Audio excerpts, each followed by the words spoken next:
At the heart of an ancient temple, shrouded in the shadows of 1,000 years, lies a fiercely guarded text of secrets, protected by generations of sages and mystics. Known as the Secret Doctrine, this tome of mystery and ancestral wisdom has its keyholder in Helena Blavatsky, whose insights unlock its enigmatic doors. Imagine a time when the stars and planets are not mere celestial bodies, but witnesses to a cosmic dance that weaves the destiny of all existence. In the labyrinth of creation, where the veils of time and space intertwine, the Secret Doctrine unveils the hidden fabric of the universe, a tapestry that connects the spiritual to the material and the divine to the human. Through Blavatsky's perspective, readers embark on a captivating journey beyond the veil of known reality. Her words, like a gentle breeze, whisper the profound secrets of existence, the evolution of souls, the mysteries of karma, and the eternal cycle of creation and destruction that shapes our world. Every page of this sacred text serves as a threshold to a realm where science and spirituality merge in an eternal embrace. Here the narrative of humanity intertwines with that of gods and angels, while ancient knowledge is illuminated by new understanding. Prepare to uncover secrets long concealed, to delve into the hidden realms of esoteric wisdom, and to explore a universe where every star, shadow, and thought is an integral part of a magnificent cosmic plan. The Secret Doctrine is not just a text, it is a revelation, an invitation to perceive beyond the obvious and embrace the grandeur of the eternal mystery. There is no religion superior to the unique truth, but how to find it? Is there a hidden esoteric knowledge that has been denied to us? The truth is veiled, hidden from the eyes of the world, waiting to be discovered. And the way to do so is this: as long as man continues to ignore this secret, the truth cannot be found. The founder of the society was an indefatigable traveler in search of occultism, author of absolute classics and bestsellers such as Isis Unveiled and The Secret Doctrine. Her legacy endures as a central figure in modern esoteric thought. Existence is divided into multiple planes, each reflecting different realities: matter, soul, divinity. The human being lives at the crossroads of these paths between the physical and the spiritual. We are stars disguised as matter, seeking our way back to the higher realm. Only a few will understand this truth. Everyone can be an alchemist, transforming lead into gold, the ordinary into the extraordinary, the material into the divine element. A mind close to infinity expands like an ocean without limits. There is a secret formula to attain this elevation, and it involves introducing a friendly attitude to listen, benevolent to judge. Shakespeare, Henry V. Theosophical literature in England has been wrongly called esoteric Buddhism, which has generated confusion among people who formed opinions without properly investigating. This error has been amplified by critics of theosophy. An expert in Pali criticized the text esoteric Buddhism, claiming it lacked true esoteric and Buddhist content. This work published knowledge that was no longer secret, and its content actually addressed inner occult teachings, not the religion of Buddha. The title has been problematic, as people often judge by appearances, which even misled members of the Theosophical Society. Theosophists in India attempted to correct this by changing the spelling from Buddhism to Buddhism, one with a double D and the other with a single D, to distinguish it from Gautama's Buddhism. The term Adi or Adi Buddha used in esoteric texts means the first and the supreme wisdom, a concept that predates the modern usage of Buddha and refers to innate divine intelligence obtained through personal effort, allowing spiritual discernment by manifesting liberation from the illusions of Maya. Esoteric philosophy seeks to harmonize all religions by emphasizing the existence of an absolute divine principle and rejecting gods created in the image of man. It presents the esoteric foundations of the world from the dawn of humanity, considering Buddhist occultism as part of this vast knowledge while focusing on Gautama's teachings in ethical and moral aspects. Over time, these pure teachings became lost as they spread to regions unprepared to fully understand them, such as China and Japan. It is crucial to distinguish traditional Gautama Buddha Buddhism from its most secret version. Buddha, originating from a Hindu religion and a student of expert masters, publicly shared only the foundations of his teachings, reserving the deepest aspects for a few chosen ones. This secretive nature of his doctrine has led to misunderstandings, including the erroneous idea that his philosophy represents total annihilation. Recently, attempts have been made to interpret ancient Hindu and Egyptian symbols. Although these interpretations are often speculative and contradictory, some fundamental truths that were hidden are beginning to be revealed, at a time when modern society has forgotten the importance of spirituality. Now, these truths have become more accessible, but only for serious scholars. A significant critique of these revelations is the difficulty of verifying claims from early sources, as the primary source, the Book of Sion, is unknown to many Orientalists. While some Sanskrit, Chinese, and Mongolian texts are mentioned as references, many manuscripts have been misinterpreted or lost. Under Akbar's reign, India's most precious manuscripts were hidden, and it is said that the debates between shamans and Brahmins were so convincing that they remained secret until Jahangir's reign. Furthermore, it is rumored that Buddhist monasteries in remote mountains hold vast collections of esoteric texts in secret vaults and libraries. In broader contexts, such as in the Tarim Desert, there are discussions of ancient buried cities and possible underground chambers filled with ancient texts. While these claims are speculative, this skepticism is understandable. However, there are documented facts supporting the existence and disappearance of key manuscripts necessary to understand existing texts that are now difficult to interpret. Without them, for instance, the OTS, known for the Tao Te Ching, supposedly wrote extensively on ethics, religion, and magic. Yet his main work is brief and enigmatic. It has been suggested that the true commentaries were hidden, leaving only distractions for Western scholars. Confucianism, based on Chinese classics and the Four Books, requires extensive commentaries for a complete understanding. A scholar in Paris in 1881 emphasized this dependence for fully comprehending the sacred canon. Similarly, symmetrical ancestral literature, like Chaldean texts that influenced the Bible and Christianity, has survived only in fragments manipulated by figures like the Bishop of Caesarea, complicating the understanding of ancient Babylonian religion. Berosso, a priest of the Temple of Belus, wrote his work in Greek for Alexander the Great, based on extensive astronomical and chronological records. However, his writings have been lost, and the summarized versions by Alexander Polyhistor in the 1st century BCE, used and modified by Eusebius, are all that remains. This manipulation has kept Chaldean sacred literature hidden, just like the mysteries of Atlantis. In the context of Hinduism, the Veda comprises over 10,580 verses or 28 hymns, the full meaning of which remains a mystery, even with the help of Brahmins who require keys still undiscovered by Orientalists. Buddhist literature also faces similar challenges. Despite a vast canon of 325 volumes, true knowledge of Lamaism remains limited. It is estimated that there were between 80,000 and 84,000 original Buddhist treatises, but most have been lost, a surprising fact given the respect Buddhists have for their writings. Western perception often assumes that these texts have been irretrievably lost without considering that they may simply be inaccessible to them, protected by Asian cultures that wish to prevent their desecration. Experts in ancient religions, despite an abundance of records, often encounter difficulties in making definitive claims about ancient beliefs.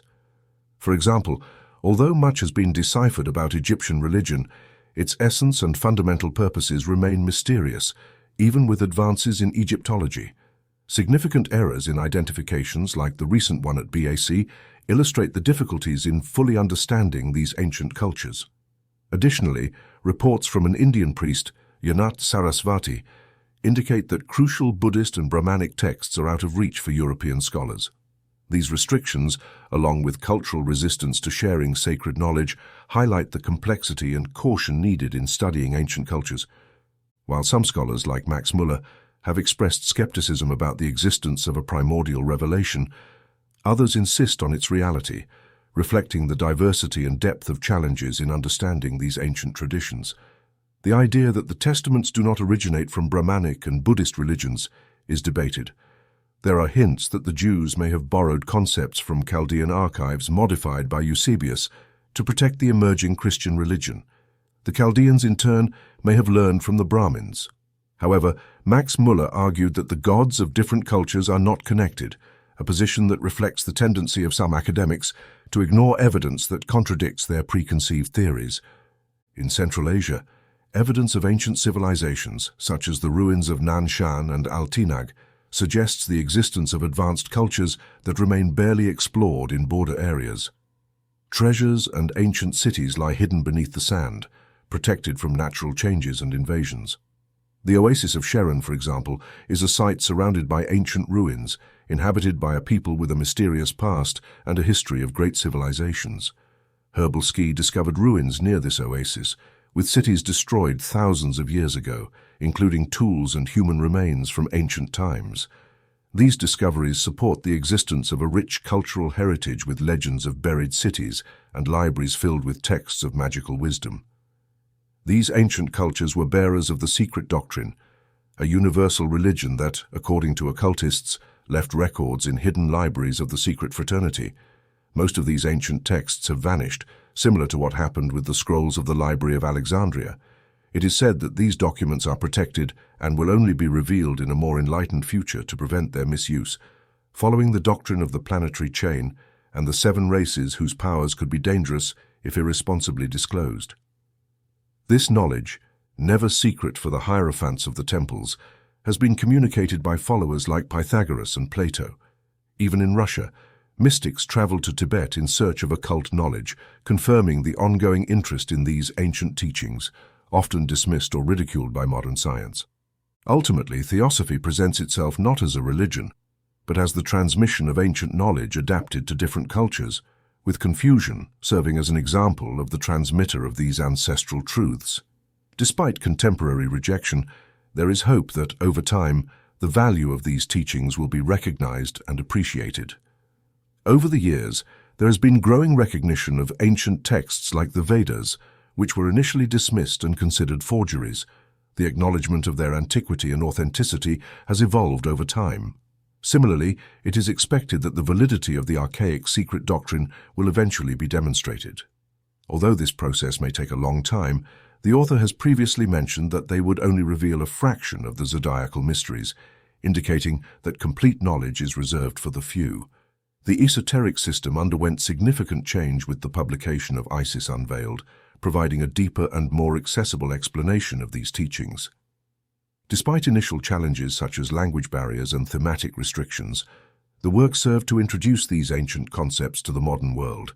The publication of parts of esoteric teachings without ensuring their authenticity has been a challenge requiring the support of philosophers and ancient scholars.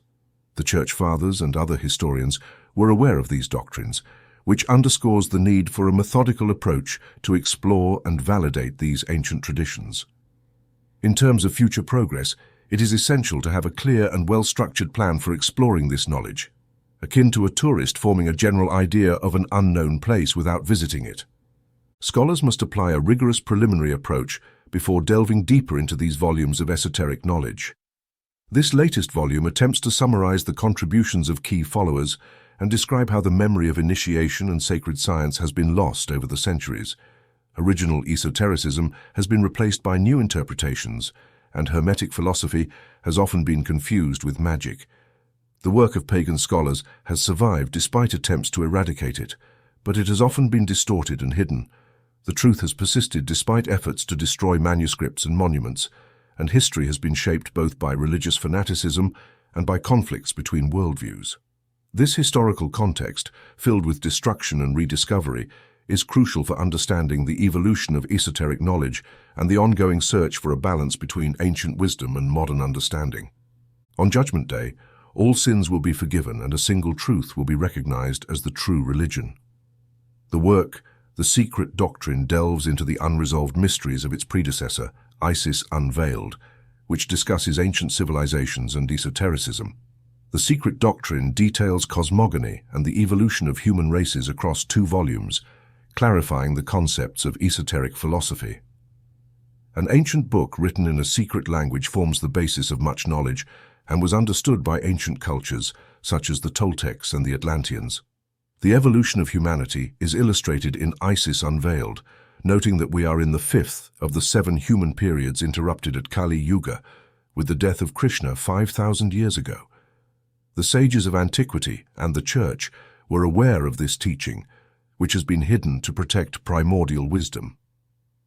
The author defends the historical veracity of their writings, focusing on the continuity of esoteric knowledge through time, despite criticism and accusations of plagiarism. Strophe 1. The Eternal Mother rested, wrapped in her invisible garments, for 7 eternities. There was no time, for she slept in infinite duration. The universal spirit was inactive, with nothing to contain it. There was no path to happiness or causes of misery, for no one created or suffered them. Only darkness filled everything, for the Father, the Mother, and the Son were one, and the Son did not awaken. The 7 Lords and the 7 Truths did not exist. The universe was in complete rest. The causes of existence were not. The visible and the invisible rested in non-being. Only causeless existence extended infinitely, and life beat unconsciously in space. Where was Dagmar when the universe and the great wheel rested? Strophe 2. Where were the sons of dawn in the darkness of their nirvana, the creators of the formless forms resting in the bliss of non-being? Where was silence? Where were the ears? Neither silence nor sound existed, only the eternal breath, unknown. The hour had not yet come. The ray did not yet flicker in Genesis. The Matripatma was not yet filled. Her heart was not yet opened, the only ray that would later divide into 3 and 4 in the womb of Maya. The 7 had not yet been born from the web of light. Only darkness was the Father, the Mother, and the Son. These 2 are the seed, and the seed is one. The universe remained hidden in divine thought and in the divine womb. Strophe 3. Eternity extends like a lotus. The pulse reaches everything and touches the seed in the abyss. Twilight illuminates the ovum and releases the seed. The 3 plunge into the quatuor. The base, the light, and the mass persist in the OAO. The vital source is in the eternal sea that absorbs darkness. The OAO emerges, engendered in the void like the fiery dragon. Where is the seed? And what has happened to the abyss? Light is a serene fire that generates heat and water. The primordial being weaves the web of the cosmos. It extends with the fiery breath and withdraws with the maternal exhalation. Esvap sends fat to solidify the elements. Strophe 4. Listen, children of the earth, to the children of fire. All is a number of the non-number. Learn from the primordial 7, descendants of the primordial flame. From light spring the reapportioned energies, the army of the voice, divine mother of the 7, with spheres, triangles, cubes, lines, and modelers. The Oiau of unlimited darkness, Adin Nidana, is Babad, the 0. Adis Sanad, the 1, the voice of the word, is Babad, the numbers 1 and 9, the formless place. The 3 represent the 4 sacred. The 10, the Arupa universe, the suns, the 7 warriors, the 1, the 8th apart, and its breath, the creator of light. The 7 Lipika emerge from the 3. The rejected sun is unique. The solar suns are countless. Strophe 5. The primordial 7 generate the fiery whirlwind. The Siu transforms into Phot, the swift son of the Venos suns. Ojad separates the sparks of the lower realm and forms the seeds of the wheels. Ojad connects the 6th with the 7th, the crown. Pojat builds winged wheels at every corner for the 4 saints and their armies. The Lipika surround the triangle, the cube, and the pentacle within the egg. Strophe 6. Wanjin, the triple, summons the illusory form of Sichan and the 7 elements from the abyss. He creates the 7 centers of Haya, establishing the universe upon them. Among the 7, 1 first manifests, 6 remain hidden, 2 manifest, 5 remain hidden, 3 manifest, 4 remain hidden, 4 produced, 3 hidden, 4 and 1 san revealed, 2.5 hidden, 6 to manifest, 1 set apart. Phot collects the dust of fire, forms fireballs, breathes life into them, and sets them in motion for 7 eternities. In the 4th, some suns create their own images, others do not. The curse is cast, and the first war is born. The great wheels turned. The ancestors of the mother filled everything, and battles for space were constant. Make your calculations, Lano, to know the age of your little wheel, the 4th fruit of knowledge that leads to nirvana for understanding. Strophe 7. Observe the beginning of life without perceptible form. First the divine emerges, then the spiritual, the 3 from the 1, the 4 from the 1, the 5 from which the 3, the 5, and the 7 emanate. These are the sons born from the spirit of the first Lord, the 7. The single ray generates smaller rays. Life precedes form and endures beyond the last atom through countless rays. The vital ray is like a thread passing through many beads. When the 1 transforms into the 2, the triple appears, and the 3 are 1. This is our thread, the heart of man, called sapped. It is the root that never perishes, the three-pronged flame of the four wicks. The wicks are the sparks drawn from the three-pronged flame cast by the seven. The spark hangs from the flame by the thread of Foj, traveling through the seven worlds of Maya, taking diverse forms until becoming the Manu, the thinker. Since the firstborn, the thread between the silent guardian and its shadow strengthens and shines with each change. "You are my image and my shadow," says the flame. "The spark, I have clothed myself with you, and you are my barn until the day we are with ourselves. The builders descend upon radiant earth and reign over men." Comments on the seven strophes and their terms. Strophe 1. The Eternal Father, wrapped in his ever-invisible robes, was in a deep sleep for 7 eternities. The Father, space, is the cause of all, a divinity that we cannot fully comprehend. His invisible garments are the basis of all matter and the universe. Space is eternal, immutable, and is not affected by the presence or absence of the universe. It has no dimension, existing by itself. The spirit is the first distinction of this cause, both of spirit and of matter. It is neither empty nor full, it is both. The robes represent the spiritual essence of matter, which is eternal and one with space in its abstract form. The root nature is the source of the invisible properties of matter, like the soul of the only and infinite spirit. The Hindus call it Mula Prakriti, and it is the basis of all phenomena. When we speak of the 7 eternities, we refer to 7 periods within a great era totaling 31,140,000 years, or about 31.04 billion years. Each period is composed of days and nights totaling 43,200,000 Earth years, or about 4.42 billion Earth years. These periods follow a secret pattern by multiplying each figure by 7. Kabbalah considers the number 6 as divine, while 10 represents all human knowledge. The number 1000 is also symbolic. In the secret doctrine, the number 4 symbolizes the masculine in the highest plane of abstraction, while in the material plane 3 is masculine and 4 is feminine. Strophe 2. Time did not exist as it remained latent in the infinite womb of duration. Time is an illusion created by our ever-evolving consciousness. There are no places where there is no consciousness to experience it. The present is merely a mathematical line separating the future from the past. On Earth, nothing remains the same. The sensation of the present comes from our perceptions as things pass from the future to the past. We experience a sense of duration due to the continuous impression on our senses. People and things are the total sum of their changing conditions, from their existence to their disappearance. This sum exists eternally in the future and gradually passes into the past through matter. Just as a metal bar does not begin to exist when it emerges from air and ceases to exist when it enters water, people and things are not limited to a particular moment, but show a cross-section of their total existence while traversing time and space. True duration occurs in 2 eternities, where something has a true existence, if we can perceive it. Strophe 3. The universal spirit had no presence, for there was no I to contain it. The term spirit includes will and feeling. During deep sleep, ideation and memory cease, so the spirit seems not to exist temporarily. In the prala, when all dissolves, the universal spirit remains as a possibility of mental activity, or as an absolute thought of which the individual spirit is a manifestation. The I are like angels in Christianity. They are agents of divine will and promulgate the laws of nature. They are not the personifications of natural powers. This hierarchy is like an army with levels serving as channels for the manifestation of divine power. Each level has its own individuality, freedom, and responsibilities, but is subordinate to a higher entity and contains lower entities within itself. Strophe 4. The 7 ways to happiness did not exist, nor did the great causes of misery, for no one produced them or fell victim to them. The 7 ways to the happiness of non-existence did not exist at a time when the universe was merely in divine thought. This refers to the 12 idhanas, or causes of being. Each is the effect of the previous one and the cause of the next, based on the 4 truths of the Jnana system.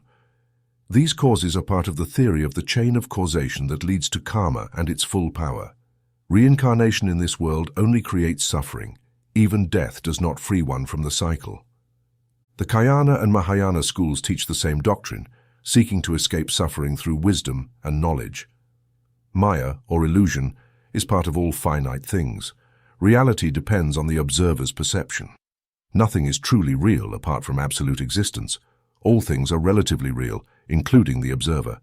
The reality of things must be sought after their appearance as a destiny in the material world. As we progress in our development, we realize that we confuse shadows with realities. Progress leads us to gradual awakenings until we reach absolute consciousness and free ourselves from the illusions created by Maya. In a state of total darkness, without defined boundaries, the Father, Mother, and Son came together again. The Son was not yet awakened for his new cycle of existence and his pilgrimage within. An ancient Eastern proverb says that darkness is the father, the mother, and light is their son. Light comes from an unknown source which, from an intellectual standpoint, leads us to call it darkness. The darkness represents the eternal matrix from which the sources of light emerge and disappear. It is unnecessary to add anything to darkness to transform it into light, nor vice versa. Both are aspects of the same phenomenon, obscure to the scientific mind but light to the spiritual eye of the initiate. The perception of light in darkness depends on our capacity for vision. What is light for us may be darkness for other beings, and vice versa. When the universe was in deep sleep, there was neither light nor eyes to perceive it, so darkness filled everything without limits. The father and mother represent the masculine and feminine principles in root nature, manifesting in all things at every level of the cosmos. During the night of Brahma, everything in the universe returns to its primary cause, preparing to emerge at the next dawn. Bra represents the father, mother, and son, symbolizing spirit, soul, and body. Each aspect is a gradual emanation of the divine breath. Bra also represents the universe, the planetary chain, and Earth, as well as the unknown divinity, the planetary spirit, and man. The seven sublime lords and the seven truths had ceased to exist, and the universe, which was the result of necessity, was immersed in the Parnispa, ready to emerge from what is and yet is not. In this state, nothing had existence. The seven sublime lords are the seven creative spirits equivalent to the Elohim in the Hebrew tradition. They oversee the cycles and races in our planetary chain, sending human representatives. During each cycle, only 4 of the 7 truths have been revealed so far, as we are in the 4th cycle with 4 Buddhas to this day. The 5th truth will be revealed in the next cycle, and so on. The Parnispa, or absolute perfection, is achieved at the end of a period of cosmic activity where everything rests before the next cycle. The true nature of Parnirvana has become esoteric, understandable only to idealists. It represents the culmination of existence, but this perfection must give way to an even higher one in the next cycle. The Great Breath represents absolute existence beyond our understanding. Time as we conceive it is relative and exists only in our individual experience. It disappears when we evolve beyond the illusion of phenomenal existence. The Master teaches that the words past, present, and future are inadequate to describe reality, and we must attain a deeper understanding to avoid confusion. The causes of existence had been eradicated. What was evident and what remained hidden rested in eternal non-being, the only being. The causes of existence go beyond the physical explanations of science and encompass metaphysical causes. The primary impulse is the desire to exist, a reflection of divine thought that gives birth to existence and establishes universal laws. The true cause of this desire and of all existence remains hidden. Its first nations are abstractions underlying natural powers.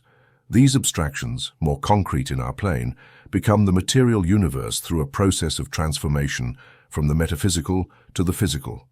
The notion of eternal non-being, which is the unique being, may seem paradoxical but reflects our limitations in understanding existence.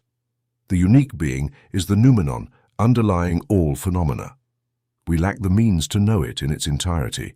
Only the initiate generally succeeds in penetrating beyond the illusion of the web and understanding the essence of things beyond any veil. Only the one form of existence extended limitlessly, infinitely, and causelessly in the dreamless dream, and life pulsated unconsciously in universal space through this total presence perceived by the open eye of dogma. The trend of modern thought is to seek a homogeneous basis for apparently different phenomena, seeking the heterogeneity that develops from homogeneity. This secret doctrine postulates a place or plane of origin and resolution for all things. interpreted as the ideal spirit of the material cause of the world. This cause is seen as the self-existing and plastic essence, the root of all things, under a duality similar to that contemplated in Vedanta, with its para-Brahman and mula prakriti. The dreamless dream is one of the 7 states of consciousness known in Eastern esotericism. The term is used allegorically to discover the universe and express a condition analogous to a state of consciousness in the human being that is not recalled in wakefulness, similar to the blank space of an unconscious dream. But where was Dagma when the alaya of the universe was in Paramarta and the great wheel was in Nupad? The term alaya refers to the soul of the world, or anima mundi, which is eternal and changes in its external manifestation, but remains immutable in its essence.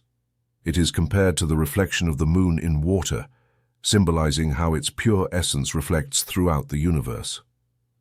On the other hand, Paramarta varies in interpretation according to different philosophies. Some see it as dependent on other things, while others consider it as absolute perfection. In esoteric teachings, it is stated that the entire universe is conscious and alive, manifesting life as the unique form of existence. This vision of universal life is explored by modern science, albeit cautiously, as evidenced by botanists studying the vital functions of plants without attributing human feelings to them. In the context of Mahayana yoga, alaya is also seen as the universal soul, and it is believed that advanced practitioners can connect to alaya through deep meditation, exploring the true nature of existence. This concept is linked to older ideas in India such as Jadma, and has influenced Western philosophies like those of Anaxagoras and Hegel, albeit with significant variations. Ultimately, the concept of a spirit, a soul that permeates everything present in various philosophical traditions, underscores an ancient and universal belief in a vital principle that infuses all of nature. The term anupadaka, which means without parents, describes celestial beings such as the Dhyani Buddhas, as well as human Buddhas and Bodhisattvas, who have achieved complete union with their highest principles by merging with the Absolute.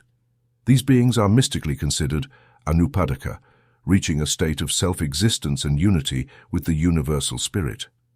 In this spiritual hierarchy, ranging from the soul to the universal spirit to Manushi Buddha, every human being is also seen as a potential anupadaka, awaiting awakening and union with the Absolute. This idea extends to the conception of the universe before its formation, describing the cosmos in its primitive and absolute state as anupadaka, formless and waiting to be shaped by the cosmic builders. Where were the builders, the luminous sons of dawn in the darkness known as Ai for Nishana, the producers of the form of non-form, the root of the world? The Deva Bhatri and the Esbab Bhat rested in the bliss of non-being. The builders, also called the sons of the Manvantara dawn, are those who actually created the universe. They specifically refer to our planetary system and are like the architects of this system. They are also called the watchers of the 7 spheres, the 7 planets. In more complicated terms, these are the 7 lands or spheres of our planetary chain. The initial phrase mentions the 7 eternities linked to the age of Brahma, as well as to the solar pralaya or the renewal of our planetary system. On a higher plane, there are different types of pralaya when something disappears, but this will be explained later. Parnishana is the supreme state equivalent to the Absolute or Par-Nirvana. It represents the highest level of subjectivity, connected only with absolute truth. In this state, one understands the full meaning of non-being, which is absolute being. Ultimately, everything will become Parnishana. However, reaching this state without Paramarta, the reflective consciousness, does not bring bliss but merely extinction for 7 eternities. Understanding this requires a clear mind, untainted by personality, and the accumulation over several lives fully dedicated to being. It is only in this way that one can liberate personal existence and fully unite with the Absolute. Where was the silence? Where were the ears to perceive it? There was neither silence nor sound, nothing but the incessant eternal breath that does not know itself. In Eastern psychology, it is said that things can cease to exist and continue to exist. For example, when hydrogen and oxygen combine to form water, some say they continue to exist, while others say they temporarily cease to exist. This illustrates how one thing can transform into another and remain the same or not. The existence of water is spoken of as a form of non-being, which is more real than its existence as gas. This is compared to the nights of Brahma, periods during which the universe seems to cease to exist, only to reappear afterward. In esotericism, breath is discussed as the spiritual aspect of unique existence, and movement as its material equivalent. Space is considered the unique eternal element, alongside which exist infinite duration, primordial matter, and perpetual motion. This breath continues even during cosmic pauses, but does not affect the causeless cause or the whole being, distinguishing it from Bra, which is seen more as an instrument than as the ultimate cause. The essence of creation in the philosophies of Vedanta and Yoga is viewed through different causes, such as the efficient cause, Nita, and the material cause, Upadana. Esoteric philosophy explores Upadana, emphasizing the importance of understanding consciousness and perception in relation to absolute consciousness that transcends our limited understanding. Absolute consciousness integrates the knower, the known, and the act of knowing, while in our daily experience we are only aware of what is present in our mind at any given moment.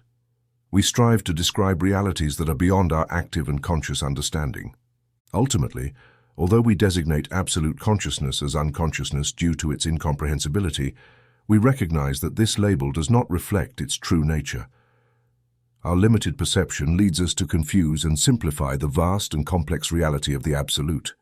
3. The hour had not yet come, the ray was not yet there, light had not yet emerged in the germ, the Matri Padma had not yet swelled. The ray of eternal darkness becomes a ray of light or life, shining in the germ that is like a point at the center of everything. This point is not specific in space, but is present in every atom, forming the germ as a whole. This germ represents matter in an abstract sense, being the sum of all atoms that are the foundation of eternal and indestructible matter. B. The lotus in India symbolizes the creative duality of matter and force, representing the combination of heat, fire, and water, steam, or ether.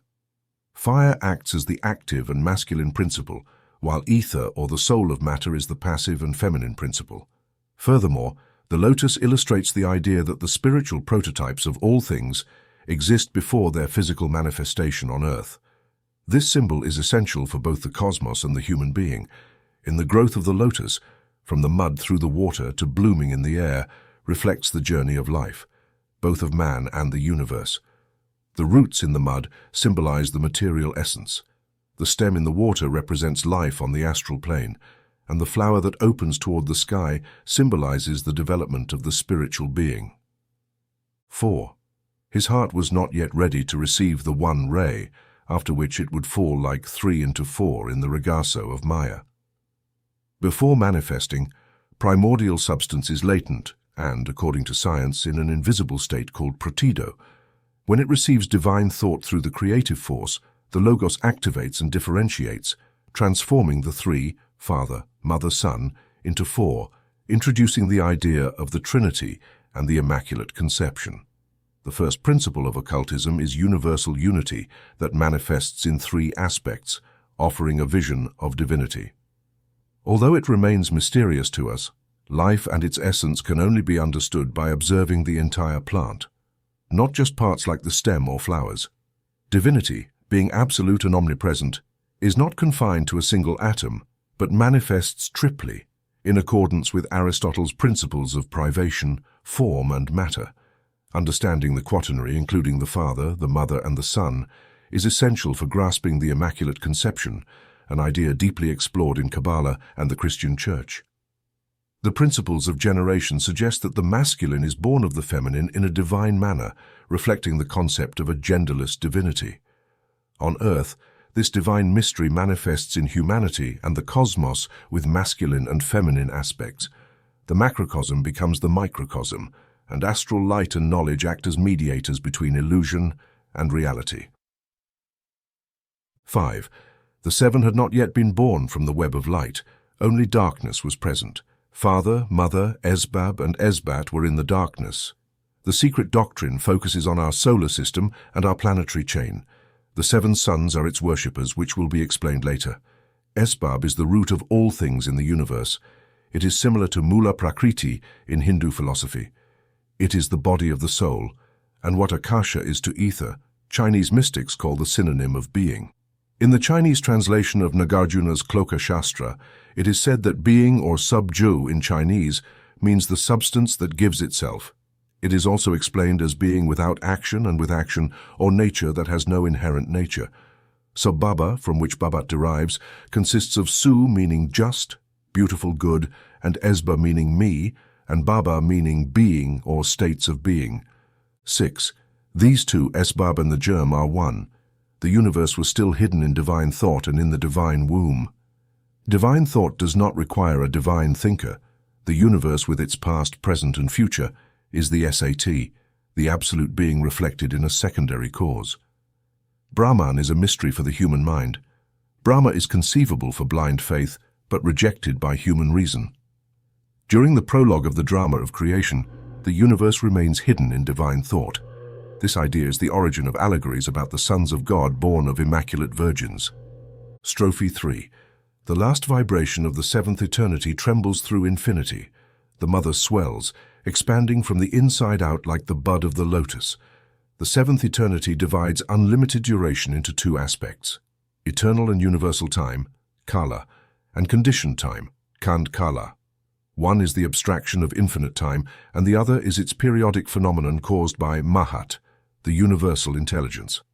Mahat is considered the firstborn of Pradhana, the undifferentiated substance also called Maya, or illusion. This teaching differs from the Vedic doctrines of Advaita and Vishishtadvaita. Mahat is a reflection of the absolute Nirguna, while for some Vedics it is a manifestation of Prakriti or matter. B. The expansion from the last vibration of the seventh eternity is governed by an eternal law that alternates activity and rest, known as the days and nights of Brahma. This expansion, symbolized by the waters of space, is not a growth in size but a change in condition, moving from what is subjective to what is objectively unlimited. During the period of Manvantara, the ideal form of everything exists in astral light. Hidden science interprets all this as a temporary reflection of an ideal and eternal prototype in divine thought. Here, eternity refers to an eon that persists during a limited cycle of activity called Manvantara. Esoterically, Manvantara, or between two Manus, implies an era defined by the leadership of a Manu. Each day of Brahma includes 14 Manus, and each Manu personifies and forms everything in its respective cycle. Thoth as intermediary ensures that ideal prototypes expand from the inside out, passing through all planes until reaching the densest materiality. 2. The vibration sweeps through all, touching with its swift wing the entire universe and the germ, which in the darkness breathes over the dormant waters of life. The Pythagorean monad resides in solitude and in darkness like the germ. The idea of the breath of darkness moving over the dormant waters of life evokes the first chapter of Genesis and finds its origin in the Brahmanic concept of Narayana.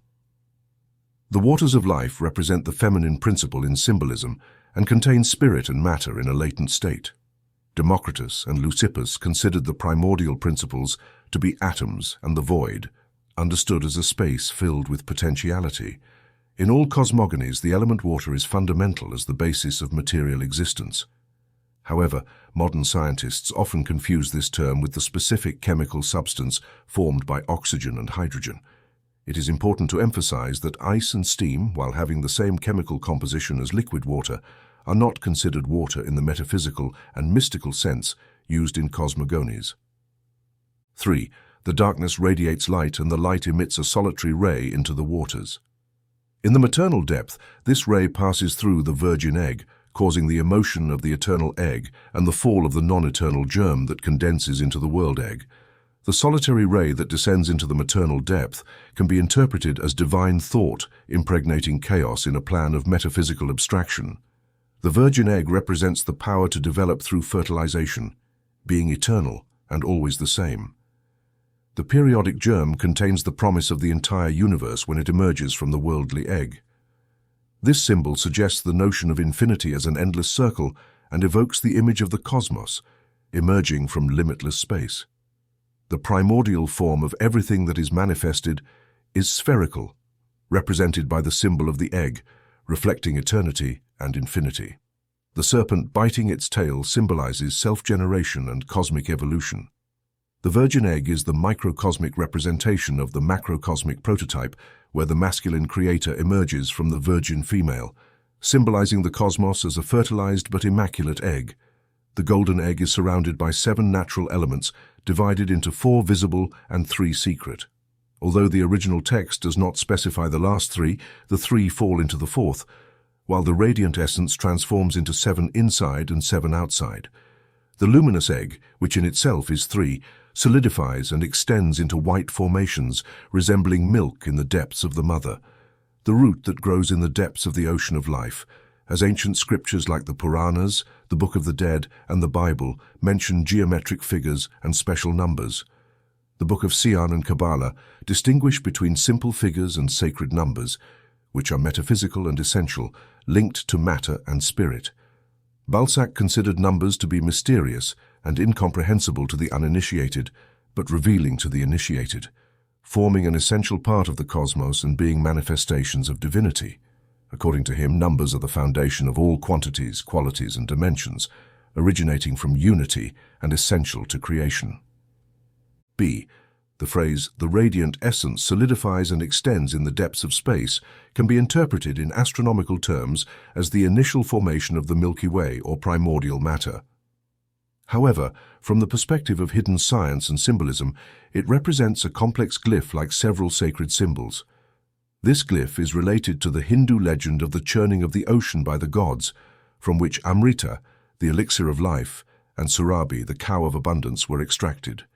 This has influenced the worship of the cow and bull as symbols of fertility and generative power associated with solar and cosmic deities. The 14 precious things that arose from this churning have hidden meanings taught during the 4th initiation, which are secret. The churning of the ocean of milk dates back to the Satya Yuga, the post-deluge era, associated not only with the myth of the Great Flood, but also with accounts of war in the heavens and the fall of angels, narratives present in various cultures.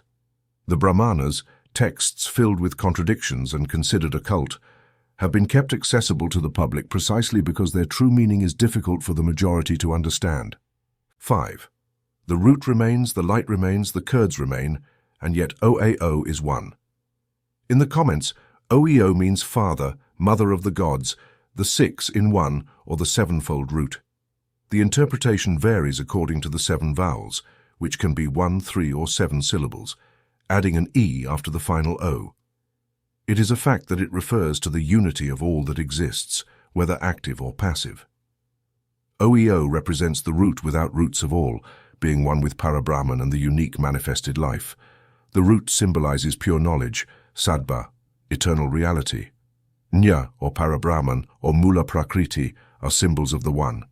The light is the omnipresent spiritual ray that has fertilized the divine egg, calling the cosmic matter to begin its differentiation. The curds are the first differentiation, probably the original cosmic matter of the Milky Way. During the periodic sleep of the universe, this matter is subtle to the eye of the Bodhisattva, dispersing in space like seeds of future worlds, the stellar matter. 6. The root of life existed in every drop of the ocean of immortality, and this ocean was a radiant light, manifesting as fire, heat, and movement. The darkness dissipated and ceased to exist, dissolving into its own essence.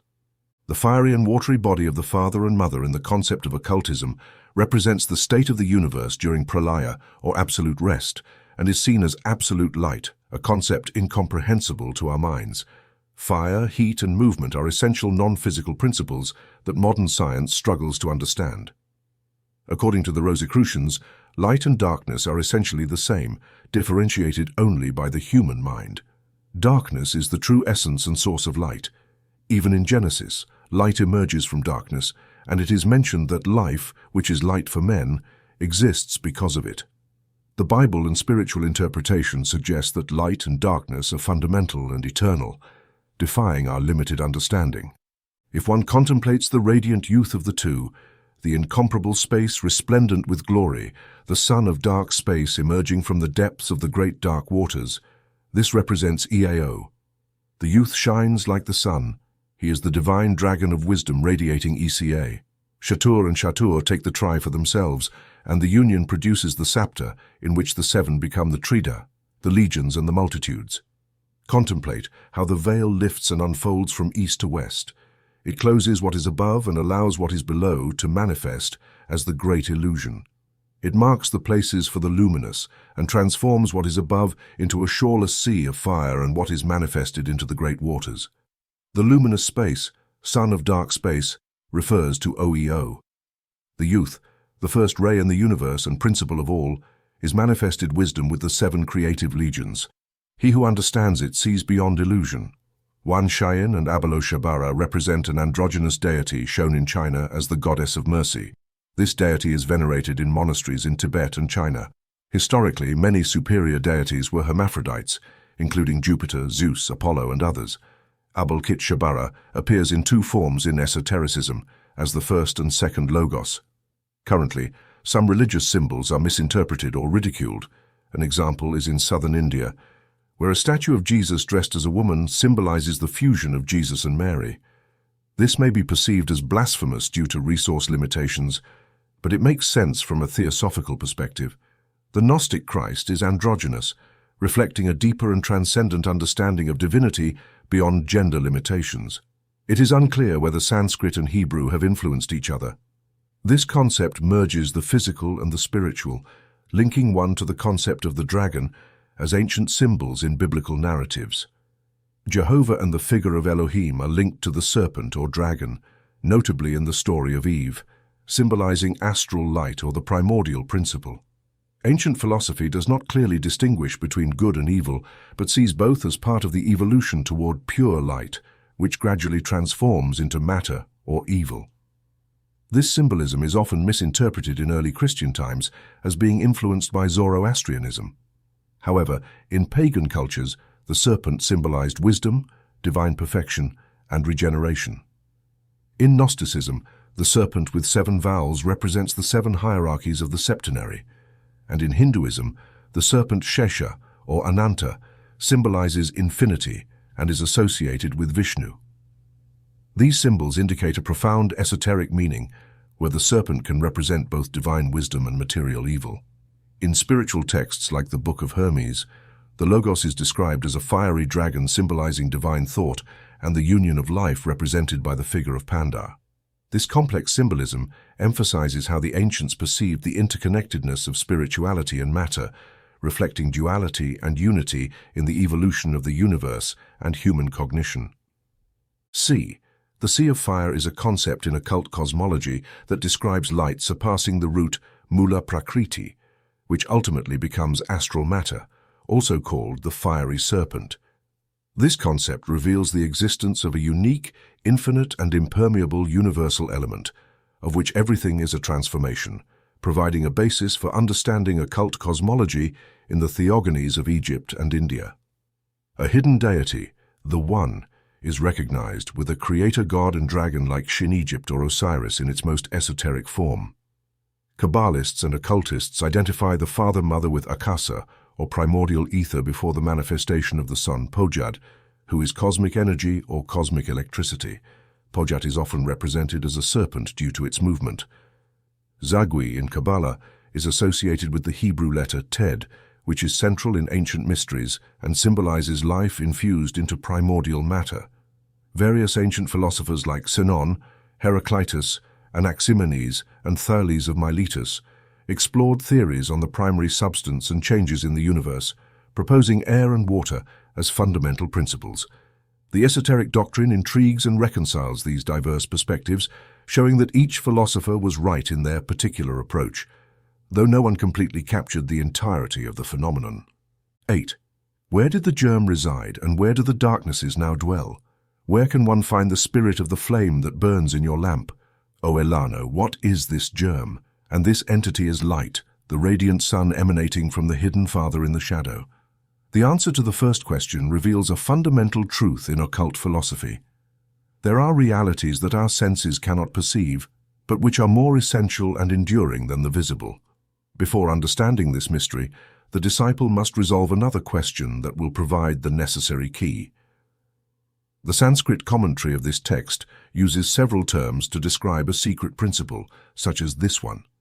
This principle is also known as unfathomable darkness or the whirlwind, and one of its names is Kansa, the black swan, which symbolizes I am He in Hebrew Kabbalah. Terms like Yua represent concepts of the universe and divinity. Attempting to understand this mystery is futile for materialists and modern thinkers, as it requires belief in a universal divinity, understanding essential electricity, and recognizing the human being as a symbol of universal unity. Answer symbolizes divine wisdom, inaccessible to the exoteric human. Answer is a mythical being that separates milk from water, a symbol of ancient wisdom. Ka is not the vehicle of Brahman, but a symbol of divinity. The symbol of the water bird with 7 young represents a universal matrix. In various religious beliefs, light represents the cold flame, and the flame is fire, and fire engenders the heat that gives birth to water, and this water is life in the Great Mother. It is essential to understand that the terms light, flame, and fire have been used in translation to make ancient concepts accessible to European audiences. For students of occultism, these words are comprehensible and powerful in our realm. These words represent electricity, the creative force that gives life. Electricity is both the fire that creates, preserves, and destroys, as well as the light that is the ancestral divine essence. It is also associated with the astral fluid that represents this same essence at a lower level, and together they are good and evil. God and light, also called the cold flame, follow a cosmic evolutionary sequence. According to occultism, the energy that acts on matter generates in our realm as cosmic heat after the initial formation of atoms. The eternal primordial matter coexisting with space is described as having no beginning or end and possessing a special nature. The qualities of heat and cold are relative and belong to the manifested realms. Primordial matter, before coming to life under the influence of Thoth, is described as a cold, colorless, and formless glow. The 4 suns, foundations of the centers of force, correspond to the major elements and activate in the realm of the densest matter.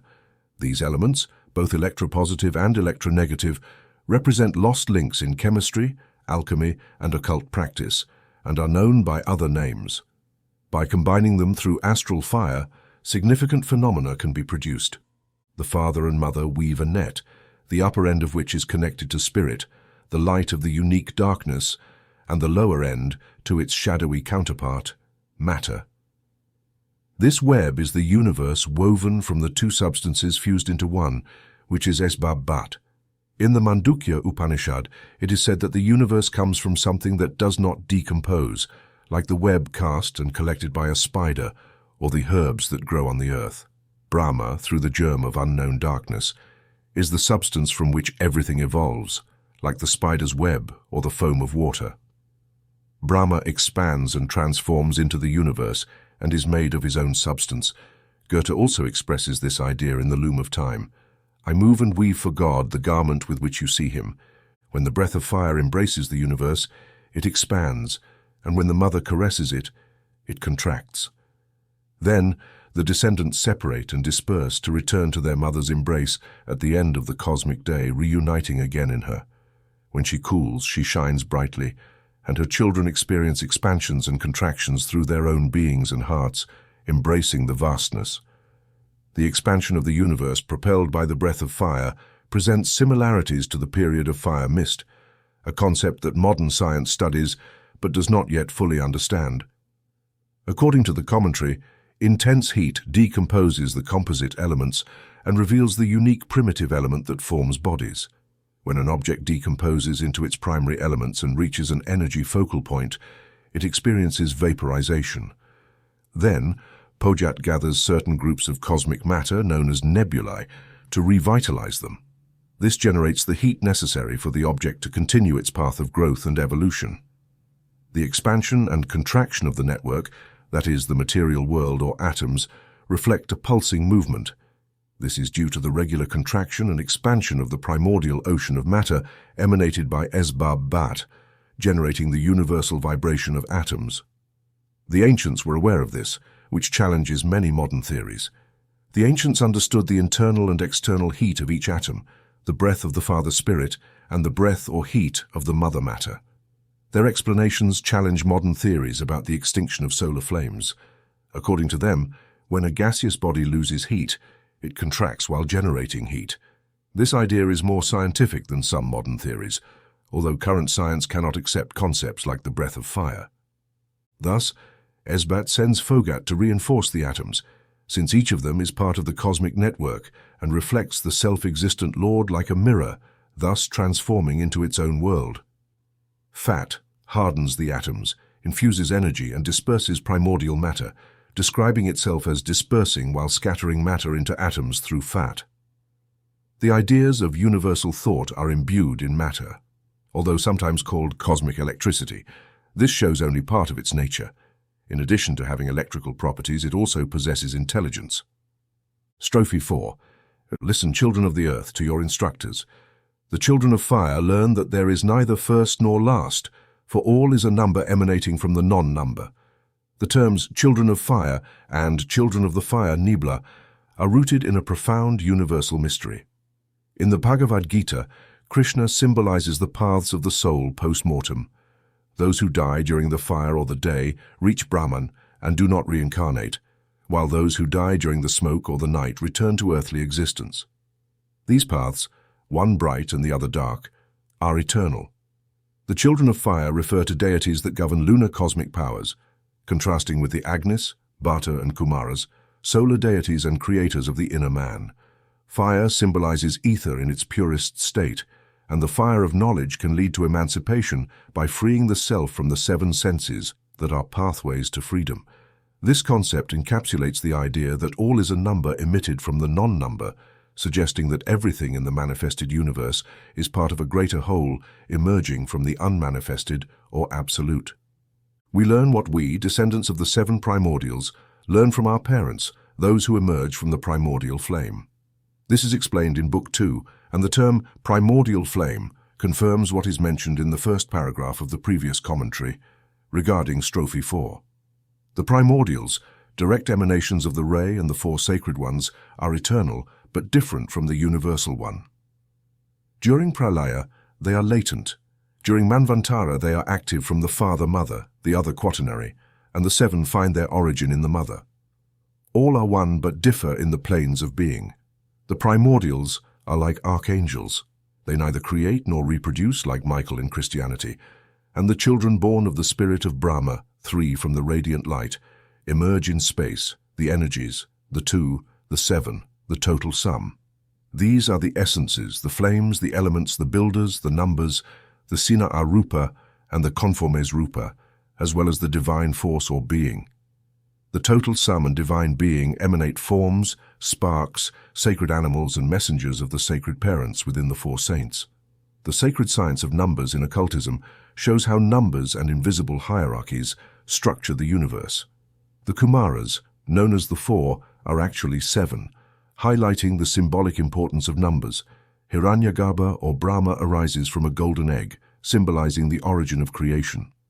This esoteric number 1065 appears as the Prajapati and the Sephiroth, counted as 7 or 10. In the Mahabharata, the Prajapati total 21, representing 3 times S, a numerical structure reflecting a hidden divine reality of the Supersoul, or Sarbatman B. The 3, the 1, the 4, the 1, the 5, 3-1 CU, is an esoteric numerical hierarchy symbolizing the Dhyan H's and the mathematical relationship of pi, crucial in occultism. This number is also associated with the mystic swastika, representing 2 times S. In metaphysical terms, the circle with a central point represents Nadaka, while in the physical plane, geometric transformations like the egg or the mundane circle evolve through basic figures that symbolize the processes of creation and duality, where the diameter or the sun, separating from the mother, gives rise to all forms. The Devas, Pitris, Suras, Asuras, Dayas, Adiyas, Davas, and Gandharva have equivalents in our secret doctrine and in the Christian hierarchy.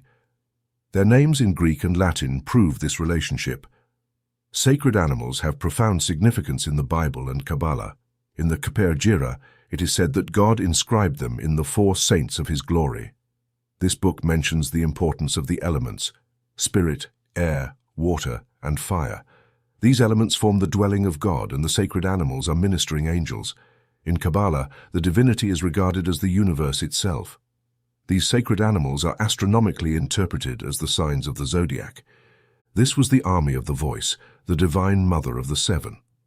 The sparks of the seven are subordinate and serve the first, second, third, fourth, fifth, sixth, and seventh of the seven.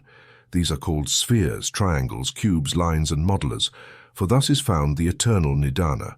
In the the shloka addresses the hierarchies of the Dayan Kohen, manifestations of conscious powers in nature, with humanity as an expression of these hierarchies. The army of the voice is linked to the power of the same, and the word affects human destiny by activating thoughts and forces through spoken words, whose esoteric meaning varies with each letter.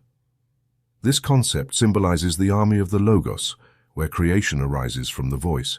In Anugita, it is discussed that the word, linked to breath, is key in spiritual manifestations, and how the spiritual spirit, detached from the senses, guides in the higher plane. Cosmic matter is organized into elements. These are grouped in ether, the covering of Akasha. The elements are divided into 4 mysteries. Within the 5th element, there are points, lines, triangles, cubes, and finally spheres. This occurs due to the first law of nature, which tends to geometrize in all its manifestations. There is an inherent law in occultism that governs both the primordial and matter in our realm. This law establishes that nature correlates its geometric forms and composed elements, allowing no place for chance or causality. Occultism asserts that in nature there is no rest, only constant transformation. What seems to be rest is, in reality, the transformation of one form into another. Hidden physics taught this before the discovery of the conservation of matter. The mother, as the generator of life, is compared to a burning fire. From there, seed and breath disperse. She heats and gives energy. The grains of seed attract and come together, forming clusters in the vast ocean of space. These clusters grow and receive new seeds, organizing into geometric patterns. Then some detach, forming spheres without interference from other factors. The U, representing darkness, the limitless or non-number known as the Adinan, is Babat, the circle. And Adisan, which is the number 1 par excellence, 2. The voice of the word is Babat, and the numbers are 1 and 9. 3 is the formless frame, and these 3 contained within the circle are the 4 sacred ones, while the 10 form the universe, Arupa. Next come the children, the 7 fighters, 1, the 8th excluded, and his breath, which is the creator of light. In the translation, Adisan refers to the first or the primitive ancestor, associated with the Ancient of Days in Kabbalah, and the sacred ancient, linked to Brahma, the creator. Esbabad represents the mystical essence, the plastic root of physical nature and numbers when they manifest. It is the number in its unity of substance on the highest plane. The limitless circle pours into a number only when one of the 7 digits precedes it. The word or logos, as well as the voice and spirit, represent the 9 digits and form the decade that contains the entire universe. The triad forms the 4 sacred ones within the circle. The rejected one is the sun of our system. In the Rigveda, Aditi, known as the limitless or infinite space, is the mother of the gods, co-eternal with darkness. She is rightly called the mother of the gods of Bhatri, for from her cosmic womb were born all celestial bodies of our system, including the sun and the planets. An ancient proverb states that only the Harats can see the 7 that are the planets. According to legends, the mother built 8 houses for her 8 divine sons. One of them, Balilu, was not happy with his large house and began to steal the vital air from his brothers. But only the younger brothers were affected and complained. The mother punished Balilu by leaving him motionless at the center of the realm, where he could only feed on his sweat and waste. This rejected son is our sun. The story also rejects the nebula theory by suggesting that the planets did not form from the sun, but that both arise from a common cosmic matter. The sun and the planets, guided by divine spiritual forces, evolved from invisible centers of force or primordial atoms. The 7 seconds, known as Lipika, are generated by the 3. The rejected sun is 1. The sons of the sun are countless. The term Lipika comes from Lipi, meaning writing, and translates as scribes. From a mystical perspective, these divine beings are linked to karma and the law of retribution, acting as recorders that note the actions and thoughts of humanity in the astral light, known as the Grand Salon of Images of Eternity, called the Book of Life. The Lipika project into the ideal plane of the universe from the passive universal spirit. Associated with the seven angels of the presence, or the seven planetary spirits, they are the direct scribes of eternal ideation, akin to Platonic divine thought. This eternal record is not unreal as material affairs show. Jevons and Badash suggest that thoughts can move brain particles, dispersing universally. They suggest that each particle records events, gaining ground in contemporary scientific discourse. The 40 counselors in Amenti, similar to the Lipika, act as accusers before Osiris. Shitgutta, akin to the Lipika, examines souls in Agra Sandani, while the counselors read hearts before Lama Minos, Osiris, or Karma. The Lipika are not bound to death, but to eternal life. The Lipika influence destinies and births already outlined in the astral light, impacting horoscopy. Modern astrology recognizes this evident influence with advances in stellar photography, revealing the chemical influence of the solar system on newborns. Strophe 5.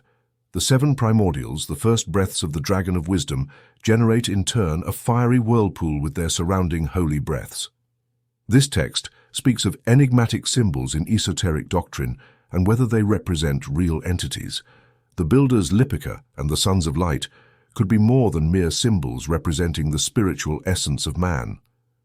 Doctrine teaches that animal intelligences must pass through the human phase to become divine, implying that every conscious being, not just on Earth, can reach this state through personal experience. Some ideas from Hegel suggest that the universe has evolved towards self-consciousness, which is linked to mystical concepts like Brahma's desire to create. The text also mentions the mystery of creation and how it reflects in traditions. The fiery wind is interpreted as cosmic dust following the thought of creative forces, each atom having the potential for self-consciousness. R. Wallace suggests that human evolution has been guided by higher intelligences, expanding the role of these entities in nature. 2. Siu transforms into Thoth, the swift vehicle of the divine whose offspring are the Lipika, realizing circular messages. Ojad is the corset, and Thought is the tamer, moving like a spark through the fiery clouds, advancing 3, 5, and 7 steps through the 7 upper regions and the 7 lower ones. He raises his voice and gathers the countless sparks, uniting them. Thoth is the messenger of the 7 primordials, guiding them like a fiery whirlpool. Siu, hidden wisdom, becomes powerful when applied to eternal truths. It represents the collective wisdom of the Dhyani, prototype Buddhas of human Buddhas. Pojad is essential in esoteric cosmology, connecting and uniting all forms under the will of the creative Logos. In the unmanifested universe, it is an abstract idea, while in the phenomenal world, it is an electric and vital force that drives all forms. Fad is a key force in occultism that transforms unity into multiple forms within the cosmos, similar to mythological figures who generate life under the influence of love or desire. It acts as a demiurge, uniting atoms and fostering cosmic evolution. In the solar system, composed of 7 essential principles, this entity is vital for connecting visible and invisible cosmic energies and is considered a manifestation of electricity seen as material in esoteric doctrine. Fat is also associated with deities like Vishnu, symbolizing the natural and spiritual processes that underpin existence. The Trans-Shimal Anu chakra and the Kabbalistic circle of the Elohim use symbols such as stars and numbers to represent esoteric concepts and divine figures like the Dhyani Buddhas. The number 7 is sacred in many cultures, symbolizing creation, while 9 represents masculine aspects, as in the Hebrew tradition where it is associated with the tree of the Garden of Eden. The Hebrew letters and their symbolism, potentially influenced by the Egyptians, reflect a contrast between Hebrew truth and the verbosity of other spiritual traditions. Sacred texts often contain multiple levels of interpretation, revealing deep and universal connections between various cultures and esoteric philosophies. 3. His spirit guides and leads. In beginning his work, he separates the sparks of the lower realm. These sparks float and fill with joy in their luminous dwellings, forming with them the cores of the cosmic wheels. These cores are distributed in the 6 directions of space, with a central core known as the central wheel. In esoteric cosmology, the wheels symbolize centers of force where cosmic matter transforms into spheres through 6 stages. During the Kalpas, The circular movement is a mystery not visible even to spiritual beings in nirvana, but understood by the ancient seers during periods of cosmic rest. In Kabbalah, these wheels are the open angels associated with celestial spheres. The idea of vortex movement in matter, an ancient theory shared from philosophers to Greeks like Descartes, reflects the ancient doctrine of the fusion of spirit and matter, symbolized by figures like Vishnu's double triangle and the Seal of Solomon. 4. Thoth draws spirals to connect the sixth to the seventh, known as the crown. At each corner, an army of beings of light resides. The Lipika dwell at the center of the wheel. These beings affirm that this is positive. The first divine world is prepared, the first and second worlds. Then the divine Arupa reflects in Chalka, the first envelope of Anup Adaka. The drawing of spiral lines symbolizes the evolution of human and natural principles, emphasizing the union of pure spirit Atma and soul Buddhi through Fohat, representing divine love and electric power. This process forms the monad, connecting the eternal to the manifested. The angles of the drawing are guarded by the Deva angels, who guide during the Manvantaras as mystical guardians. Fire, a recurring theme, symbolizes life and death, a divine essence reflected in various cultures and spiritual traditions, from Rosicrucians to indigenous tribes, and is seen as a vital symbol in many religions. 5. Pojad advances with 5 strides and creates an Ada wheel at each corner of the square for the 4 saints and their armies. The Ankad refers to cosmic and human principles in the basic division. Human principles are 3, spirit, soul, and body, but from a deeper perspective they divide into 7, 3 rays of essence and 4 aspects. This classification is understood by those who have studied the esoteric Buddhism of Meister Sinnett. Beyond the Himalayas, there are 2 esoteric schools, one for inner lamas and the other for external or semi-lama kelas. The first teaches a division into 7, while the second favors a division into 6 of human principles. From a cosmic perspective, when Fohat makes 5 strides, it refers to the 5 higher planes of consciousness and being. The 6th and 7th, counted from top to bottom, are the astral and earthly planes, respectively. The 4 salted wheels at each corner represent the 4 Maharajas angels who govern the cardinal directions, north, south, east, and west. In occult doctrines and some religious beliefs, these beings are responsible for various cosmic forces and are associated with karma. These cardinal points are linked to different types of winds that can influence health.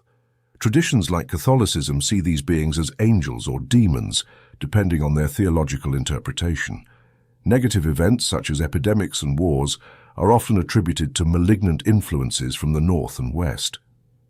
Contemporary scientists' views on the relationships between mind and matter can be summarized in 2 hypotheses, both excluding the possibility of the existence of an independent soul separate from the physical brain through which it operates. These hypotheses are as follows. Materialism posits that mental phenomena are the result of molecular changes in the brain, that is, as the transformation of movement into feeling. Although in the past the mind was identified as a type of movement, this idea is now considered absurd. Monism is a theory that sees thought and matter as 2 aspects of the same substance under different conditions, suggesting an intimate connection between mind and matter. This idea is reflected in various religious and cultural traditions, as in the structure and symbolism of ancient temples. For example, the tabernacle built by Moses and the curtains in Egyptian temples and Jewish practices use symbols such as columns and colors to represent the elements and cardinal points, indicating a quest for divine and hidden knowledge. These elements are associated with the 4 Maharajas, guardians of humanity and agents of karma in different cultures, highlighting their protective and constructive role in the cosmos. 6. The Lipika demarcate the triangle, the first, the cube, the second, and the Pentateuch within the egg. This circle is known as the non-passer, for those who ascend and descend, advancing toward the great day of being with us during the Kalpa. Thus, Arupa and Rupa were formed, emerging from 7 lights from one light and 7 times 7 lights from each of the 7. The wheels oversee this circle. The stanza analyzes the angelic hierarchy organized into several groups such as 10, 12, and 21, divided into subgroups like the sevenfold and the dodecads, each with specific roles in the universe. The Lipika in this hierarchy act as a boundary between the personal and the impersonal, maintaining unity in the diversity of the illusory cosmos. These beings pass through the non-passer circle, symbolizing the boundary between the material and spiritual worlds, marking the limit where science ends and occultism continues. This circle, symbolized by the number pi, represents a threshold to the infinite and the unfathomable, a concept even present in popular religions where it is described as the state of bliss attained after life, guided by higher entities. There is a belief in the existence of spiritual entities and a deep connection between the human soul and these entities. It is suggested that souls interact with and receive impressions from various spirits residing at different levels of the spiritual world, with the 7 orders being the highest, while other spirits occasionally interact with humans. Although science can explore the physical activity associated with thoughts and emotions, it cannot fully explain the nature of our mental and spiritual processes. Moreover, it is believed that the human soul goes through a cycle of reincarnations, eventually approaching a state of eternal rest known as parinirvana, similar to the concept of Judgment Day in Christianity. This cycle is a journey to and from the Absolute. Stanza 6. By the power of the Mother of Mercy and Knowledge, Wanin, the triple of Wan Shin who resides in Wan Yin Tien, Pojat, the breath of her offspring, the son of suns, being called from the lower abyss, the illusory form of Zenshan and the 7 elements, the text analyzes the divine feminine energy in different religions, highlighting Wan Jin and Bach, who symbolize mercy, knowledge, and creativity. In traditions like Hinduism and Buddhism, both the masculine and feminine aspects of the divine are explored, establishing connections between various beliefs on how sound influences creation. The text also examines how these figures are perceived as bridges between the divine and the material world, exploring their role in cosmic creation and spiritual development, thus deepening the significance of the divine feminine in different religious and philosophical contexts. 2. The radiant veil, the being, generates the 7 heart centers against which no one will prevail until the great day of being with us. This being establishes the universe on these eternal foundations, surrounding Xianchan with the elemental seeds. The 7 Laya centers represent initial points where differentiation begins. In esotericism, beyond these centers begins the differentiation of elements that make up our solar system. Oat is a central force in this process, being the builder of our septenary chain. It has multiple meanings and is considered the spirit of electricity. The life of the universe is not a personal God, but an emanation of powers beyond it. The mental seeds that fill the universe come from the sky of the mind and refer to the atoms of science and the monads of the ites. 3. Of the first 7, 1 is manifested, 6 are hidden, 2 are manifested, 5 are hidden, 3 are manifested, 4 are hidden, 4 are produced, 3 are hidden, 4 and 1 are manifested, 2 and a half are hidden, 6 are manifested, 1 is separated. Finally, 7 small wheels turn, each giving birth to another. The stanzas speak of how things are formed on earth after everything has been mixed with 7 basic things that have evolved. 4 of these things are now fully formed, while the 5th, called ether, is partially made. The worlds, including ours, began as part of the soul of the world, or Father Mare. This happened when the elements separated, without which there would be no planets. The ancient thinkers were not wrong in seeing the elements as simple and indivisible. Modern science does not yet fully understand these more fundamental elements. Alchemy and other phenomena would not be real if the ancients had not understood the powers of each element. There is a constant exchange of basic things in space. Each planet has its own versions of the elements, and each has its own force, like Fohat. Each atom changes when captured by a planet, losing its original purity. It is like an adventure for each atom, and although some scientists may mock this, there might be some truth to it. The SUO of the 7 small wheels, each giving birth to another, occurs in the most material plane of the manifested cosmos, specifically in our septenary planetary chain. 4. He builds the worlds by imitating the ancient wheels, placing them on the eternal centers. How does he achieve this? Fohat gathers the fiery dust, molds burning spheres, surrounds them, and animates them with life before setting them in motion. Some spin in one direction, others in another. If they are cold, he heats them. If they are dry, he moistens them. If they are bright, he cools them. Thus, Fohat operates from one twilight to the next for 7 eternities. The planets are formed like the ancient wheels that existed long ago and then withdrew. This occurs because everything in the universe follows a cycle of birth, growth, and end. Although each time something new is formed, it strives for perfection. The matter and forces that compose it always remain the same. Each planet has its own rules that follow this general law, but in different ways. The imperishable centers are crucial in this process.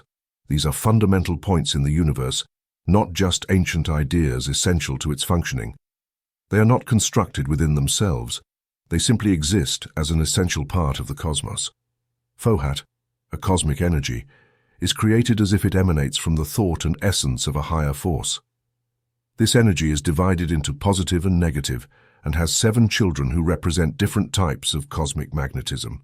When 2 of these children come close, they renew each other, demonstrating the law of attraction between opposite poles and repulsion between like poles. These children represent different types of magnetism that help create electricity, magnetism, sound, light, heat, and cohesion. Though they seem supernatural, they are real in the tangible world, but their causes are even deeper and harder to comprehend. The connection between these children and the elements produces phenomena like light and heat on Earth, considered secondary causes, while the primary causes are beyond our understanding.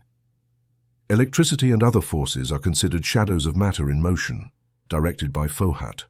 Occultists say that matter is eternal but not its specific forms. Natural forces like electricity and magnetism are not just particles but parts of universal movement.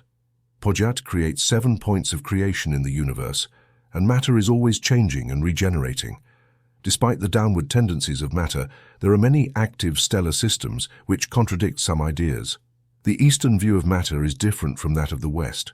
The law of analogy that connects solar and planetary systems is key in cosmic physics, but understanding it requires much study and exploration. A digression. The final part of the stanzas speaks of how the universe begins again after everything has been erased, then focuses on our solar history. Previous misunderstandings are clarified before addressing new ideas. Some theosophists have been confused by incomplete data, which also happens with planets and humans. It is explained how planetary chains are formed and how they relate to humans, with the Earth being key in this.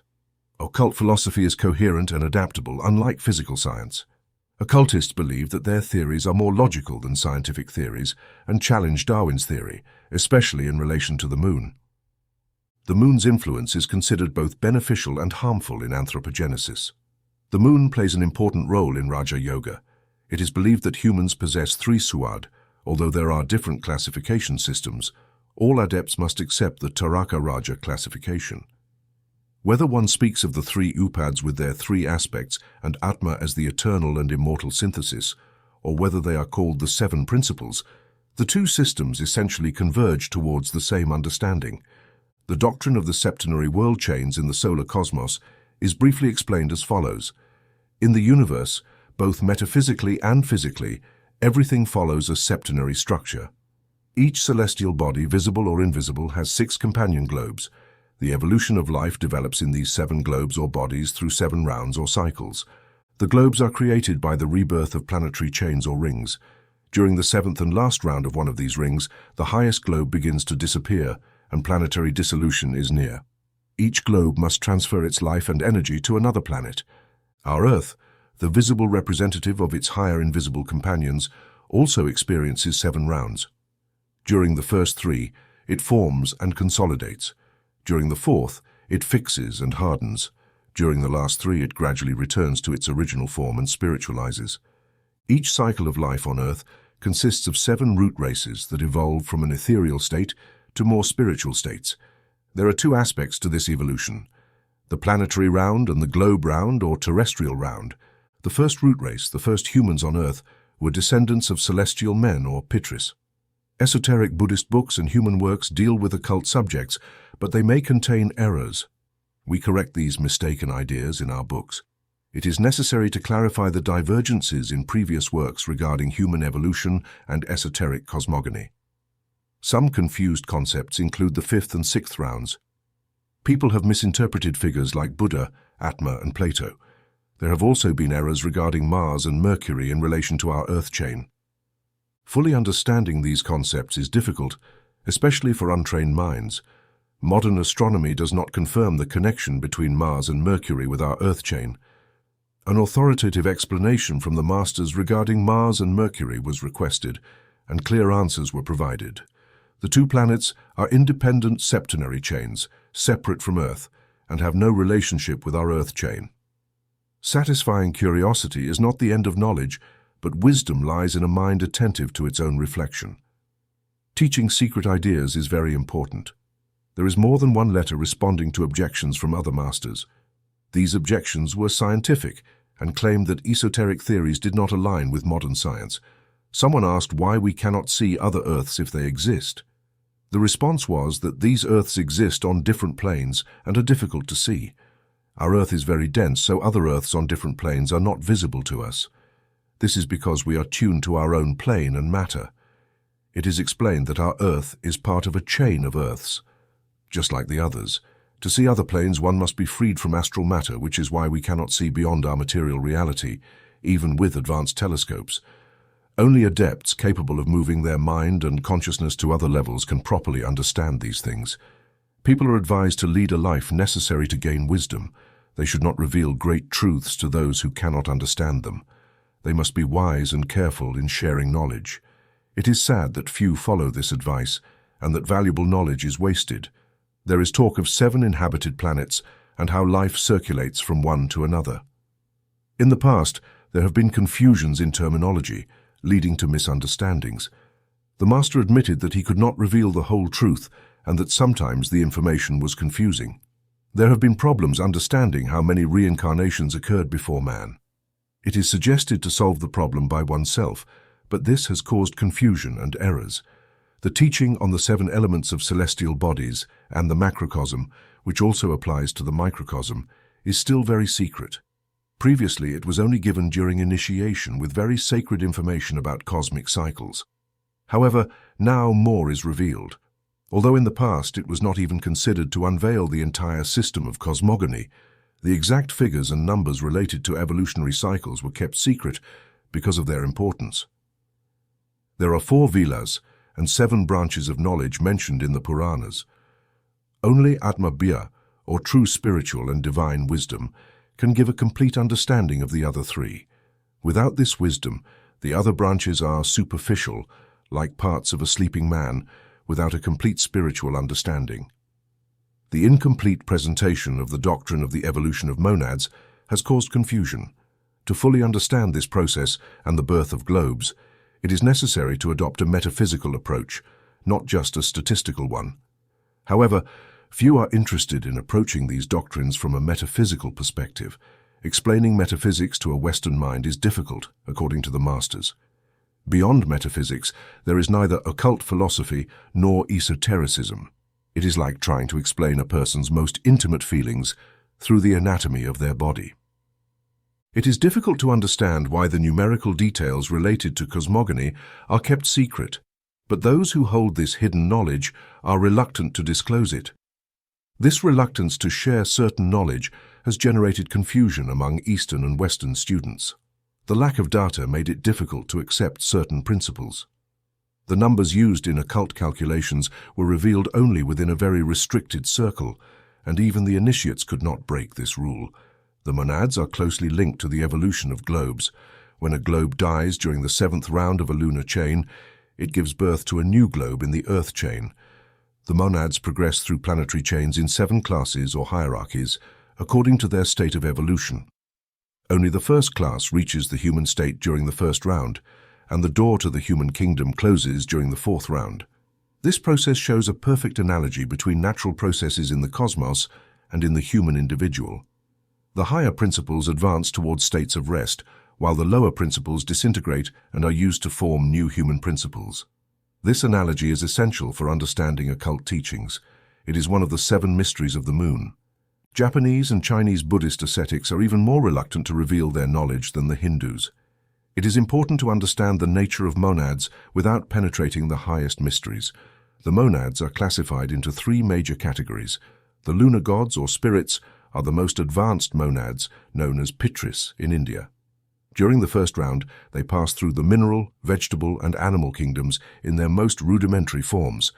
They are the first to acquire a human form on Globe A and represent the human element during the following rounds. Human beings are the monads that reach the human phase over the course of 3.5 rounds. The lagging monads, due to karmic obstacles, do not manage to reach the human phase in this cycle or round, except under special circumstances. The term men is misleading when used to describe these entities, as they do not resemble current human beings in either form or nature. Imperfect terms are employed due to the limitations of language.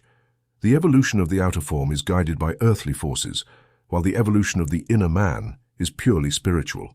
The monad progresses through various states of consciousness and perception. The statement refers to the progressive development from the mineral epoch on Globe A to the human epoch over 3 rounds, where the life force moves through the globes, preparing the ground for the emergence of true physical human beings during the 4th round. The article, The Mineral Monad, presents a perspective on evolution that encompasses 7 distinct realms. The first 3 levels concern elements that range from total unconsciousness to semi-perception. Then comes the mineral realm, considered a crucial point in the evolution of the monadic essence, an ever-evolving energy. This process, although part of natural evolution, could be described as subnatural, marking a transition point toward the human realm. The mineral monad has no relation to the atom or molecule in current scientific conception. It is significantly different from the human monad and possesses a physical nature representable by symbols and chemical elements, just as the spiritual monad is an imperfect energy. The mineral monad is also a source of physical atoms. Leibniz conceived of monads as elementary and indestructible units, capable of interacting with other units and determining all phenomena, both spiritual and physical. He introduced the term apperception, along with nervous sensation, to describe the state of monadic consciousness in all realms, from the lowest to the most human. The lunar monads are monads that have completed their cycle in the lunar chain and are incarnated in the earth chain. These monads are the ancestors of humanity and become human beings at the beginning of the human phase during the 4th round on Globe A. They project their astral doubles from semi-developed forms during the 3rd round, serving as a model for the construction of the physical human being. These lunar monads, or pitris, must become men so that their monads can reach a higher level of activity and consciousness. In nature, there are 3 forms of growth that intertwine: the evolution of the spirit, the intelligence, and the physical body. Each has its own process, but they all work together to form what we are. The evolution of the spirit concerns the attainment of higher levels of consciousness. Intellectual evolution gives us intelligence and awareness, and physical evolution shapes our body. All these evolutions are guided by different forces and are present within us as human beings. The lunar monads, representing the physical evolutionary power, cannot progress alone. They need the help of the manasa of Yoni, who provide us with intelligence and spirit, connecting the mind and matter. This creates the complexity of our being. At the beginning of evolution, some monads reach the human phase, while others will do so later. Some will never become human until a new stage of evolution. The 4th globe and the 4th round are crucial in this process, as they represent the necessary balance for evolution. Once this balance is achieved, no monad can enter the human phase during this cycle. This is fundamental to understanding reincarnation and karma. If a new soul were created for every human being, there would not be enough space, and we would not be able to understand human suffering. The ignorance of these principles has led to materialism and atheism, but esoteric teachings offer us a deeper understanding of life and evolution. They show us how everything is connected and how we are constantly growing and developing in this vast universe. In evolution, there are exceptions, such as the mute races whose monads are already at human stages. These post-human animals, such as anthropoids and apes, are actually distortions of early humanity. This idea will be elaborated on later. According to esoteric teachings, every form on Earth and every atom follows a pattern of the celestial man. The entire process of involution and evolution ultimately aims at the human being and the monad in its full consciousness. The Dhyani Pitris developed astral doubles that became human in the first human race. However, these first humans lacked reason and were incomplete. Meanwhile, human monads have existed since the beginning of this round. Human evolution has progressed from the inside out. Initially, human forms reflected those of plants, reptiles, and animals. Now, the human embryo goes through these stages, reflecting those forms before developing into a human. This evolution took place during previous rounds. In this round, human monads no longer incarnate in non-human forms, except in the anthropoids, who will become extinct in this era. Then, the monads are freed to move on to human astral forms, then to human forms in the next round. The last incarnation of the human monad took place before the fifth root race. Modern anthropoids have not existed since the mid-Miocene and will evolve into human forms in future rounds. Monkeys and macaques have an origin, according to certain Hindu beliefs, and are not simply the result of natural evolution as Darwin suggests. In Isis Unveiled, it is mentioned that monkeys are seen as direct transformations of divine beings who became mortal. Monkeys are considered a sister species to humanity, a sort of secondary branch of our own evolution. A German scientist from Hanover proposed a theory opposite to Darwin's, asserting that monkeys evolved from humans, not the other way around. According to this theory, the first humans were models of virtue and beauty, but over time, some aspects of humanity degenerated into monkeys. This concept suggests that the material and spiritual qualities of man have diminished over the ages. Reincarnation in esoteric Buddhism is also discussed, emphasizing that once the human monad reaches the level of humanity, it does not reincarnate as an animal. The text specifies that we are in a fourth round of existence where matter must begin to ascend toward the spiritual. It is vital that students and theosophists do not confuse these spiritual concepts with scientific materialism, as there are significant differences between esoteric Buddhism and Darwin's theories of evolution. The text warns against misinterpretations of these subjects and emphasizes the need to properly understand esoteric teachings to avoid contradictions. Evolution, according to Manu and Kapila, is fundamental to modern teachings, but it does not support Darwin's extreme theories about the origin of man from apes. This is clarified in texts that clearly distinguish humans from the animal kingdom. It is mentioned that each evolutionary cycle improves upon the process of the previous round, and that already evolved human beings will progress toward new experiences before new candidates begin their cycle on Earth. It is wrong to say that esoteric Buddhism fully supports Darwinism, although it accepts some Darwinian ideas, particularly regarding the post-medieval evolution of the fourth race. It completely rejects the idea that man evolved directly from apes. Although some primitive humans had simian characteristics, the theory is based on reliable authorities in esoteric Buddhism. Critics are encouraged to better understand occult teachings and to consider a vital impulse in creation similar to the one that transforms monkeys into primitive humans. It is also emphasized that misinterpretations of passages can be refuted by the explanations of esoteric masters, such as those provided in correspondence with the author of The Secret Doctrine in 1886, where the difficulties of Western students in reconciling evolution from lower to higher realms are discussed. The higher cycles even involve divine beings, who must pass through stages ranging from immaterial to full incarnation, passing through the mineral, plant, and animal kingdoms. Those who do not progress sufficiently do not return to lower cycles but face challenges, until they achieve more complete evolution, joining more advanced entities to fully develop humanity. This is related to karma and will be detailed in future teachings. Human development is explained through a long evolutionary process with many important stages. Round 1. At the beginning, humans were like ghosts without intelligence, but with much spirit, and they appeared as monsters. Round 2. Humans were giants and began to be more solid, though they were still more spiritual than intelligent. Round 3. At this stage, humans had solid bodies resembling large apes, became more intelligent but less spiritual.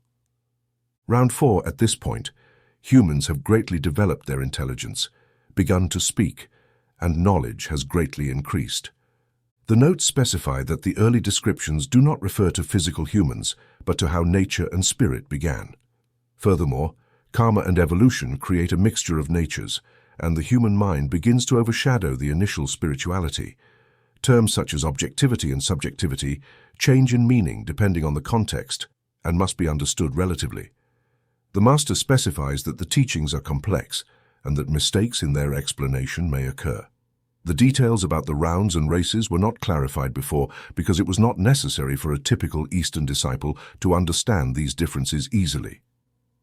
According to the Master, the teachings have encountered difficulties, and the confusion generated by disorganized letters from a correspondent has further complicated communication. Relevant theosophists will understand these points. The idea that man descends from the monkey is not supported. In India, the monkey is sacred, and its origin is known to initiates, hidden behind allegories such as that of Hanuman. The humans of the third race were seen as gods because of their spirituality, although they had not yet developed the mind. These men were like intellectually primitive giants, and through their union with lower animals, they contributed to the origin of modern monkeys. It is essential to understand that placental mammals appeared after humans, and that there were forms of life unknown to current zoology. Reproductive techniques were also different. Despite potential conflicts with the theory of evolution, there are no contradictions in these teachings. Esoteric Buddhism does not suggest that man evolved from the monkey. The human being, before the Atlanteans, although resembling a gigantic ape, was a thinking human. The Atlantean civilization was more advanced than ours is today. Let us now return to the stanzas to continue the explanation. In the fourth act, the children are told to create their own images. 1/3 refuse, 2 obey, and the curse is pronounced. They will be born in the fourth, suffer, and cause suffering. This is the first war. The true meaning of this verse is fully understood only after reading the detailed commentaries on anthropogenesis, and between this verse and Shloka 4, there are long intervals of time. We are at the beginning of a new cycle in the fourth act of the drama of our planet. To fully understand, it is necessary to review before moving forward. This verse is part of the general cosmogony presented in previous volumes, and Volume 2 will detail the formation of the first humanities, particularly the fourth. In the commentaries, the fourth refers to the fourth round, a term that can also relate to the fourth eternity or our fourth globe. We are in the fourth round where a perfect balance between spirit and matter was expected. At that time, at the height of Atlantean civilization, two opposing paths of knowledge emerged due to a crisis of spiritual and physical adaptation, planting the seeds of white and black magic that would sprout in the fifth race. The commentary on the shloka says that the holy youths or gods refused to reproduce and create beings like themselves, arguing that they were not the proper forms of existence. They decided not to enter into the lives of the lower beings, and this selfish act attracted the attention of the karmic agents, leading to trials to be faced in future lives. Before the fall into physical manifestation, reproduction was controlled by the creators. This fall refers to the descent of spirit into matter, and for the spirit to become conscious, it must go through all cycles of existence, culminating in the human form. The state of now represents the return of the spirit to the ideal abstraction of being. When it is said that the curse is pronounced, it does not mean the issuance of a curse by a personal being, but rather the generation of a karmic cause with negative effects, resulting in difficult incarnations and suffering. There were wars related to spiritual, cosmic, and astronomical adaptation, mainly connected to the mystery of human evolution. The creative powers are linked to a deep mystery about the process of generation, which also relates to the religious mystery of the fall of angels. When the symbolic meaning of this allegory is revealed, it is discovered that the rebel angel and his group refused to create the physical man to become the saviors and creators of the divine man, claiming their free will and assuming responsibility according to the karmic law. The author, in New Aspects of Life, analyzes how the spirit, initially a mere divine functionary, developed a will of its own, choosing to act independently of God, which caused its fall. This act of independence creates a conflict between the realms of spirit, characterized by self-will, and the divine realm, which follows God's will. The author also compares this idea with Eastern, Kabbalistic, and biblical beliefs, highlighting the differences, particularly regarding the degeneration of humans from a natural state to a more primitive and savage state, which does not align with the mentioned traditions. In the context of the scriptures, there is mention of a celestial war in the New Testament, where Michael and his angels fight against the dragon Satan, who is expelled from heaven. The Kabbalistic interpretation of similar events is found in the Codex Nazareus, describing the continuous struggle and failure of celestial entities in their creative efforts, reflecting themes of duality and spiritual fall. The text also describes how the spirit of the earth, confused and contaminated, tries to transcend its material limitations with the help of other spirits, giving birth to new entities representing the 7 deadly sins. These accounts illustrate the constant tension between the forces of good and evil, as well as the inherent duality in the cosmos, according to these mystical traditions. In summary, the author explores how esoteric and religious traditions interpret the struggle between good and evil, spirit and matter, using the figure of the fallen angels to discuss concepts of free will, spiritual fall, and redemption. This perspective highlights the differences in beliefs regarding spirituality and morality across different cultures and eras. The book Isis Unveiled delves into profound esoteric concepts, many of which were not widely explained at the time. Before addressing the 7 principles of the Eastern initiates, the text focuses on the 3 Kabbalistic faces of the Kabbalah, which mystically describe the first group of dhyani or spiritual beings in the regime of fire. These beings are divided into 3 classes, forming a tetrachamber. They were seen as an evil principle, called Idub Bauth, the son of darkness, his mother being Sophia. This links this concept to the Akasha or lower astral light, implying duality in astral light between the spiritual and the psychic. Idub Bauth is described as the child of chaos, alluding to a similar image to Abrasax or Yahweh, one of the Elohim or creative spirits. These beings, stellar spirits or lunar ancestors, reflect the dark and material character as they move away from their original source and are associated with the geniuses of the 7 planets in various religious and esoteric traditions. The book also suggests that the story of the fallen angels and the war in heaven has pagan origins, beginning in India and passing through Persia and Chaldea, before reaching Christian texts such as the Apocalypse. Satan, far from being merely a principle of evil, is seen in this context as a transformer, guiding the earthly being towards dignity through spiritual evolution and freeing it from the sin of ignorance and death. The great wheels turned downward and upward, the begettings of the mother filling the whole. Battles took place between the creators and the destroyers, and combats occurred in space, with the seed continuously appearing and reappearing. In these texts, the author challenges cosmogony by explaining the cyclical nature of the creation and destruction of worlds or globes within our cosmic chain, referring to them as ancient wheels. This idea is found in both Kabbalistic and Eastern teachings, emphasizing a similarity between the two regarding how worlds develop after periods of pralaya or cosmic rest.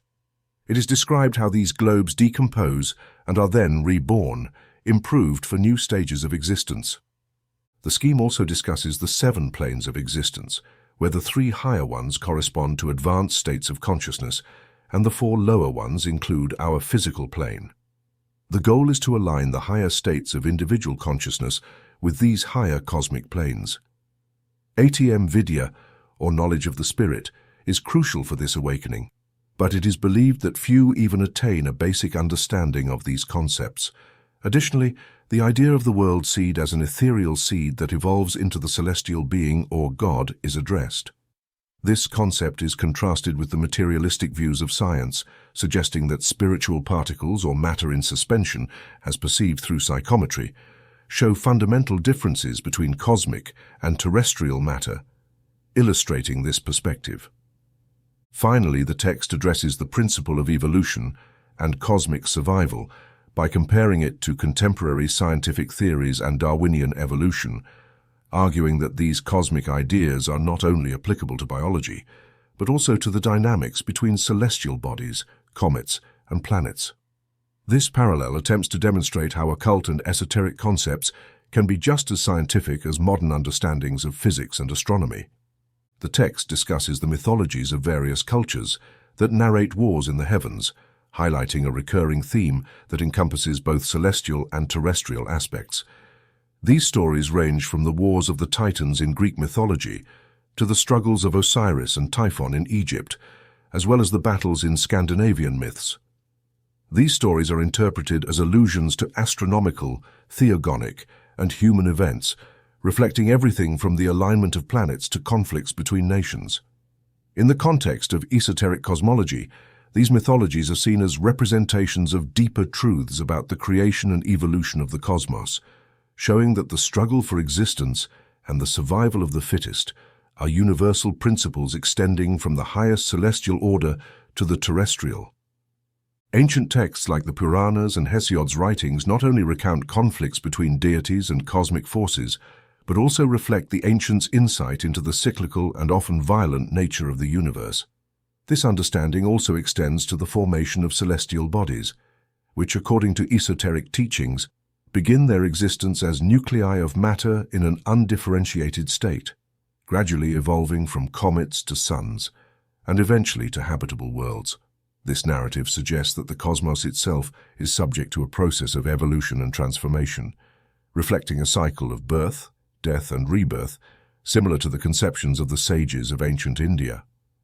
Moreover, a vision of the universe is proposed where celestial bodies, like living beings, struggle for their place in the cosmos, interacting with each other in a dynamic of attraction and repulsion, which can lead to annihilation or survival depending on their trajectories and stability. This esoteric cosmology offers an interpretation of the creation and development of the universe that, while diverging from modern scientific explanations, seeks to provide a holistic view blending elements of mythology, philosophy, and science into a unified scheme. The interpretation of these myths and theories reflects not only an attempt to understand the universe, but also to find deeper meaning in the natural processes we observe.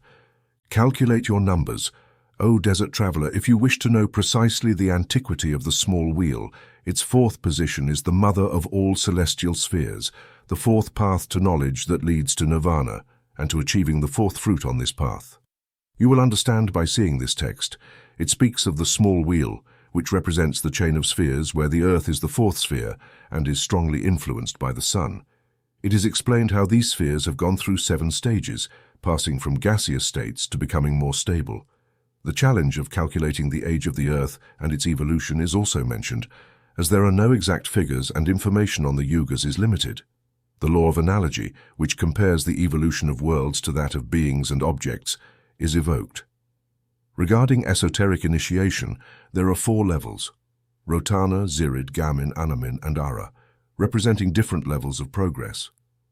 The Ara are advanced, but are not the highest, as they can become keyless under the guidance of someone more experienced. It is mentioned that some people have reached higher levels in our 5th race, and that these skills will develop further in the future. The narrative also speaks of the 3rd race, the sons of passive yoga, who were influenced by higher beings called the Sons of Wisdom, marking an important point in human evolution. In summary, this text offers a view of the structure and evolution of the cosmos and humanity using symbolic and metaphysical interpretations that connect the celestial and terrestrial in a continuous process of development. The text speaks of a mysterious being called the Nameless One, who is the origin of great sages and masters such as Rishi, Kapila, Hermes, and Enoch. Under his guidance, other human masters have acted as guides for humanity since the beginning of the awakening to consciousness. These children of God have taught knowledge in the fields of art, science, and spirituality, laying the foundations of ancient civilizations. The text also mentions how the ancients possessed advanced knowledge transmitted by the disciples of these masters. Their constructions, such as the pyramids and temples, demonstrate a complex understanding of mechanics and technology, surpassing even modern skills. The ancient architects followed rules of divine proportion passed down by initiates like Vitruvius, who left rules for the construction of Greek temples. These priest architects, called the builders, were responsible for impressive structures that defy modern understanding, such as the Well of Sheben, which perfectly reflected the sun on the surface during the summer solstice. In summary, the text highlights the role of a mysterious being as a spiritual guide and the legacy of advanced knowledge and skills passed down by the masters throughout history. In Isis Unveiled, themes concerning a sacred island in Central Asia are briefly mentioned, developed in the section on the Children of God and the Sacred Island in Volume 2. Additionally, further information is provided on the Children of God and the Brahmins, who are said to be their descendants. The ancient Brahmins believed they descended from the Brahmaputra, but modern Brahmins think they are directly descended from Brahma. According to esoteric teaching, the spiritual descendants of the children of will and yoga maintain respect for the creative function. The true Brahmin is one whose 7 ancestors participated in specific rituals and understood the Vedas. It is believed that during the time of the 3rd primitive race, human beings were less conscious but more spiritually connected. The first child of Kai Shakti is described as a pure and wise being, similar to the tree of wisdom. Over time, there have been other children of Ki Shakti, but the first is considered supreme in divine wisdom. The text discusses how the human body reached its current state through evolution and emphasizes the importance of the human being as the temple of the divine. Strophe. If one observes the beginning of life without perceptible form, first the divine, the mother spirit, then the spiritual, the three coming from the one, the four coming from the one, and the five from which the 3, 5, and 7 come. These are the triple and quadruple downwards, the children born of the spirit of the First Lord, the 7 luminaries. They are those who are you, me, him, Olano, those who watch over you and your mother Bhumi. The hierarchy of creative powers is divided into 7 groups, linked to the signs of the zodiac and the planets. The main ones are the divine flames, also called the lions of fire, and connected to Leo, forming the core of the higher divine world. In the Japanese and Egyptian systems, there is a mention of a spiritual triad that precedes the creation of the visible universe. These spiritual beings are similar to the Arua triad, without form or substance, in the Soar in Insub, the absolute void. The first order is the divine, represented by the divine flame from which 3 descending groups emerge. These become separate entities and are called the virgins of life, collectively represented by the 6-pointed star, a symbol of the first emanation of the Logos in almost all religions. In summary, these hierarchies and symbols are found in various esoteric traditions and represent aspects of creation and divinity. Later Kabbalists, particularly Christian mystics, misunderstood the symbol of the microprosop, which is different from the unmanifested eternal Logos, which is one with the Father. However, over time, all religions have recognized that it is the feminine counterpart of the first androgen, Adam Kadmon. Elements such as fire and air are not the composite elements we know, and this consciousness does not relate to our own consciousness. Mahat, the universal thought, is the first emanation of both Brahma the creator and Pradhana undifferentiated matter. The second order of celestial beings linked to fire and ether represents the first differentiation in secondary evolution or creation. These are the prototypes of incarnated monads and are formed by the fiery spirit of life. These beings directly concern the legions of the higher world of our system. From these double units, triples are born. In Japanese cosmogony, from the initial chaos emerges the nucleus in the form of an egg containing universal and terrestrial life. Here, the masculine principle rises while the feminine rushes into substance, separating the celestial from the terrestrial. From this separation is born the mother, the first objective being, and from the mother are born the 7 divine spirits who create the 7 creations. The Japanese names of these spirits follow an order. 1. The invisible celibate, represents the creative potential of the creator Logos. 2. The spirit of chaos transforms into differentiated matter or tangible world, including the mineral kingdom. 3.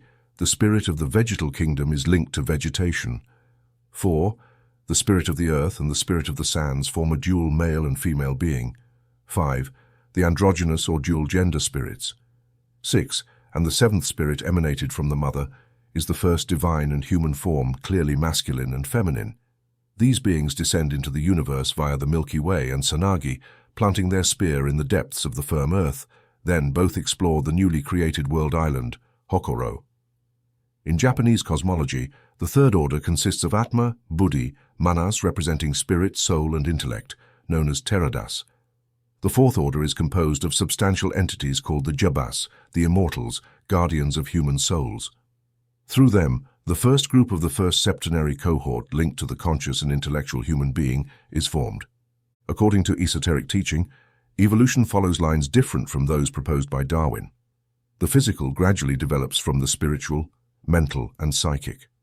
The spiritual plasma dominant in the physical cell is crucial in embryology, still unknown to modern science. In esoteric philosophy, each physical particle corresponds to a higher being. In the Book of the Dead, the deceased is symbolically transformed into a crocodile, representing fear and the intelligent principle known as the fifth principle. This passage deals with the loss of spiritual purity when humans gain the discernment between good and evil. In the fifth group of celestial beings, The spiritual and physical aspects of the universe are represented, connected with Makara, the 10th sign of the zodiac. The 6th and 7th orders consist of conscious and ethereal entities, generating the spirits of nature or elementals, ranging from the abstract to atomic organisms, all subject to the principle of karma. According to esoteric teaching, angels are not born as such, but must evolve to become them. The celestial hierarchy will transfer to higher worlds, making way for a new hierarchy.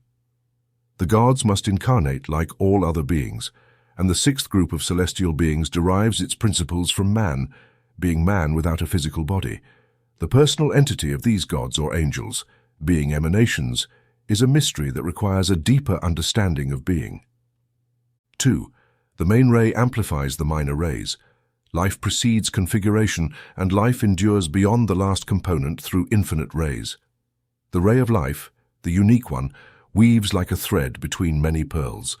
Esotericism describes how life passes from generation to generation like a thread. We can understand this by comparing it to the growth of a baby from conception to birth and development. Science explains this process, but questions remain unanswered, such as what forces guide the formation of the fetus and how hereditary traits are transmitted. Professor Weem presented theories that challenge minimal ideas on embryology, proposing that the ancestral germ cell, passed down from generation to generation, determines physical and mental characteristics. This cell is immortal and essential in the formation of each individual. The proposed analogy is that just as a seed needs to be fertilized to grow, the seed of man needs the influence of celestial principles to develop fully. This establishes a connection with the microcosm and the macrocosm. The function of Heba on earth varies according to the realm of nature. In human beings, all 5 principles must be present for proper formation. Without them, only a being similar to an animal would develop. The physical body of a human being is formed through evolutionary processes from primitive life forms on Earth. However, its true moral, psychic, and spiritual nature has a divine influence from several groups of beings. Humanity is the result of the combined influence of natural and divine forces over generations, and each individual is a vehicle for some of these influences. In our current age, we are influenced by the spirit of the 4th race, but we are evolving towards a spirituality similar to that of the ancient 3rd race. Human beings are not direct creations of a single god, but descendants of the Elohim, who created a model for the spirits of nature to work on. Although our physical body comes from the earth, it has been shaped by many beings. The idea that a god breathes life into our nostrils comes from religious misinterpretations. There is confusion regarding the soul and spirit due to incorrect interpretations of ancient texts. Some say that the soul is more important than the spirit, which does not align with Eastern beliefs that consider spirit and soul as distinct things. This difference in opinions creates debates that are difficult to resolve. The philosophy that explores the connections between the spirit, thought, and the human body faces many challenges. Without understanding the internal esoteric principles of man, it is difficult to comprehend these relationships. Ancient cultures, like the Egyptian and Aryan, had complex belief systems about the 7 principles of man, but these ideas are not fully understood today. The shadow and astral form disappear, but the soul pigeon identified with Manas and Atma Buddhi endures forever, for they are composed of its mother. There are similarities between Hindu and Egyptian philosophy, such as the Pitris and the lunar god. In esoteric philosophy, every being produces a similar one. The earth gives man his body, and the gods give him his 5 internal principles, including the psychic shadow. Tiao is an Egyptian concept representing the path of the nocturnal sun, the carnal region behind the moon. The deceased faces judgment before Osiris, resurrects as Horus, and then returns to Tiao associated with Osiris, who inhabited the moon in ancient times. The moon was often represented as masculine, linked to the deep knowledge of lunar mysteries and sexual generation. Indian astrologers believed that lunar phases affected fertility. Some believe that the teaching of astrology, rather than biblical lessons, could help better understand the occult influences of the moon on generation and avoid the fear of population growth. The ancients considered it sinful to maintain relations during certain lunar phases, but this seems preferable to the current crimes due to ignorance of these influences. In ancient times, the sun and the moon were seen as gods, representing the Father and the Son, while space or air was considered their spirit. They worked together in creation and human development. But the true agents of life were intelligent beings called djinns. The ancients had a deep knowledge of human origin. They knew that although the sun and the moon were important, they were not the direct cause of life on earth. This function was fulfilled by the djinns. In Jewish Kabbalah, Elohim is seen as a general abstraction related to numbers and celestial figures. Eastern occultists claim that djinns are as real as the soul and spirit, and that they are essential to our existence. The Jews had knowledge of sorcery and dark forces, but they did not delve deeper. This shows the relationship between human beings and the Elohim. Occultists argue that Jehovah is only a reality when perceived as an emanation. The Soar, in its original form, expresses the same doctrine that man is not an emanation of a single celestial being, but of a group of celestial beings. 3. When one transforms into two, the triple emerges. The three are one, and this is our Olano link, the core of man, called Sapap Parna. The text speaks of the spiritual and physical evolution of man and his relationship with cosmic forces. When the Eternal One divides into two, creation begins, and this process continues until a trinity is formed. This concept is reflected in various religions and mythologies. Evolution occurs in 5 cycles called rounds, where each globe or planet plays a role in the transformation of matter and spirit. Earth is the 4th sphere and represents a denser, more materialized state compared to the previous ones. Each globe is under the supervision of different spiritual beings known as djinns. These beings assist in the evolution of humanity and the creation of new life forms. A specialized group is mentioned as being responsible for creating human beings. This group evolves with humanity by creating physical forms that resemble future humanity. The 5th hierarchy's task is to instill rational aspects into the animal form, transforming it into a rational human. This is a profound mystery that can only be understood by those willing to explore the existence of spiritual beings in the universe. Spiritual entities can incarnate into physical forms without abandoning their existence in higher planes. This phenomenon is similar to cases of possession in spiritualism, where elemental entities can temporarily take control of a physical body. The text discusses the dual nature of the human being. From a philosophical perspective, it suggests that man, in his outward form, is essentially a more advanced animal than his predecessors, but he is still far from achieving full self-awareness. The difference between the direct or instinctive consciousness of animals and the more developed consciousness of humans, which involves the realization of principles, is emphasized. Jewish Kabbalists considered the soul and body as 2 separate and independent entities. It was taught that created spirits had different levels of opacity and transparency, which influenced their attraction to different regions of the material world. The hidden doctrine maintains that the soul, whose bodily vehicle is the astral envelope, can separate from the body for various reasons. This idea is present in Chinese and Buddhist philosophy, as well as in spiritualism. It is mentioned that there are living people who have no soul, both malevolent materialists and those who achieve sanctity and do not return. The djinns, who have no physical body, can influence the world more effectively than living human beings. Additionally, the belief in different degrees or orders of spiritual beings, such as archangels and demons, is explored. 4. The root that never dies refers to the immortal spiritual triad, Atma, Buddhi, and Manas, the eternal manifestation of the divine essence in man. The 4 wicks that extinguish represent the quaternary, that is, the 4 lower principles including the physical body. The 3-pointed flame that never dies refers to the immortal spiritual triad, Atma, Buddhi, and Manas.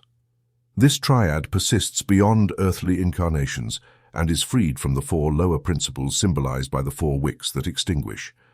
This suggests a state of purification and spiritualization attained by the triad. The departed refers to the persistence of the immortal triad beyond earthly incarnations.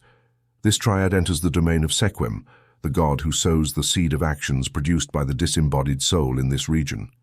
The flames have destroyed their adversaries, indicating that the triad has overcome and freed itself from the 4 lower principles.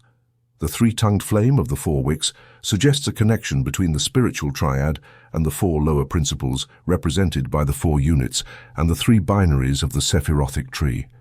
Regarding the sparks dancing on the waters illuminated by the moon, they illustrate the ephemeral nature of our earthly personalities. These personalities are like sparks that appear and disappear on the waves of cosmic illusion, lasting only for a limited time. What endures beyond these ephemeral personalities are the rays, symbolizing our spiritual selves. These rays merge back into the Mother Source, being one with it beyond the illusion of individual existence, after the duration of a manvantara. 5. The spark hangs from the flame through the most delicate thread of the smiths in a plant. This plant undergoes 7 transformations and becomes a sacred being. Manu, the thinker, arises from the combination of his attributes. Who accomplishes this creation? The 7 lives with the unique life give the final perfection to the quintuple, to the Y, and complete their last stage with the fish, the sin, and the soma. The phrase, through the 7 worlds of Maya, speaks of the 7 stages of life. Earth is vital in this cycle, the 7th world representing the union between matter and spirit. The Sabbath symbolizes nirvana. The Kabbalah teaches spiritual evolution. The Pitris create astral forms. The hidden doctrine says that all matter has life. Earth marks a shift between matter and spirit. Each round of evolution adds new elements. We are in the 4th round with more variety. Each stage of evolution adds new characteristics to matter. It is essential to understand evolution to understand our history. In previous rounds, fire, air, and water had different meanings related to creation and the soul. Genesis represents a symbolic order of creation that can be understood from an esoteric perspective. The author mentions astral light as an important force, but points out errors in the interpretation of Eliphas Levi. The nature of primordial fire and its relationship with astral light are discussed, along with the importance of understanding these ideas from both Western and Eastern perspectives. J.W. Kelly is mentioned as someone who revealed these concepts, but his inaccuracies are highlighted by many. Furthermore, a divergence is noted in the claims about astral light and its relation to the immortal spirit, compared to Hindu teachings. In summary, the text explores the esoteric interpretations of creation, elements, and astral light, as well as the differences between Western and Eastern perspectives on these subjects. The term akasha, sometimes mistranslated as ether, has been misinterpreted as a physical substance causing sound. In reality, it has a more metaphysical and philosophical meaning. The term pradana has also been misinterpreted as primordial matter, whereas it is actually synonymous with mula prakriti and akasha. In another context, these terms do not represent evolution but aspects of Parabrahman. Akasha is neither ether nor astral light. Rather, it is the noumenon of the 7-fold Prakriti, an abstract entity. In the process of evolution, elements are constantly changing, adapting to current conditions. In the next round, ether will become common and the higher senses will further develop. In the following round, permeability will become evident in matter. Regarding the vital cycle in the first round, Earth was created by the Devourers, challenging the idea of an azoic age. Life is present in every form of matter, even in its most gaseous state. In other words, Akasha is neither ether nor astral light, but an abstract entity linked to the evolution and constant transformation of matter. The state of Ha marks the beginning of active life, where spirit and matter represent 2 aspects of the same entity, absolute life, in its latent state. This unique life, or intracosmic breath, is the cause of everything in the cosmos. In the first round, the Devourers differentiate atoms, the fire in germs of life, and then form different types of life in our globes. At this stage, Earth lacked shape and color, showing only a cold glow. The Akashic principle, often misunderstood as astral light, was essential in this process. In the second round, air manifests as the second vital element for life. In the third round, water appears, and in the fourth, Earth solidifies. Earth reaches its final form only after the 7th round. Our human body, like the Earth, is composed of countless lives, the physical body being merely a shell for the true inner essence. Science shows that microbes are everywhere and can cause diseases, although it does not clearly specify that our bodies, like those of plants and animals, are made of these microorganisms. Chemistry and physiology suggest that there is not much difference between what forms a human, an animal, or a plant. There are toxic substances in living beings similar to those in plants and animals. Science seeks to understand these causes by turning to ancient disciplines like alchemy. Microbes cause many physiological problems, but there is a deeper vision called fiery lives, which control the regeneration of the human body every 7 years. The moon and other ancient symbols have deep meanings related to life and death. 6. The primogenial, the link between the silent watcher and its own shadow, grows in strength and brilliance with each transformation. The morning brightness of the sun has transformed into the midday glow. The phrase about the silent watcher and its shadow indicates a deep connection that strengthens over time. In the future, this mystery will be better explained.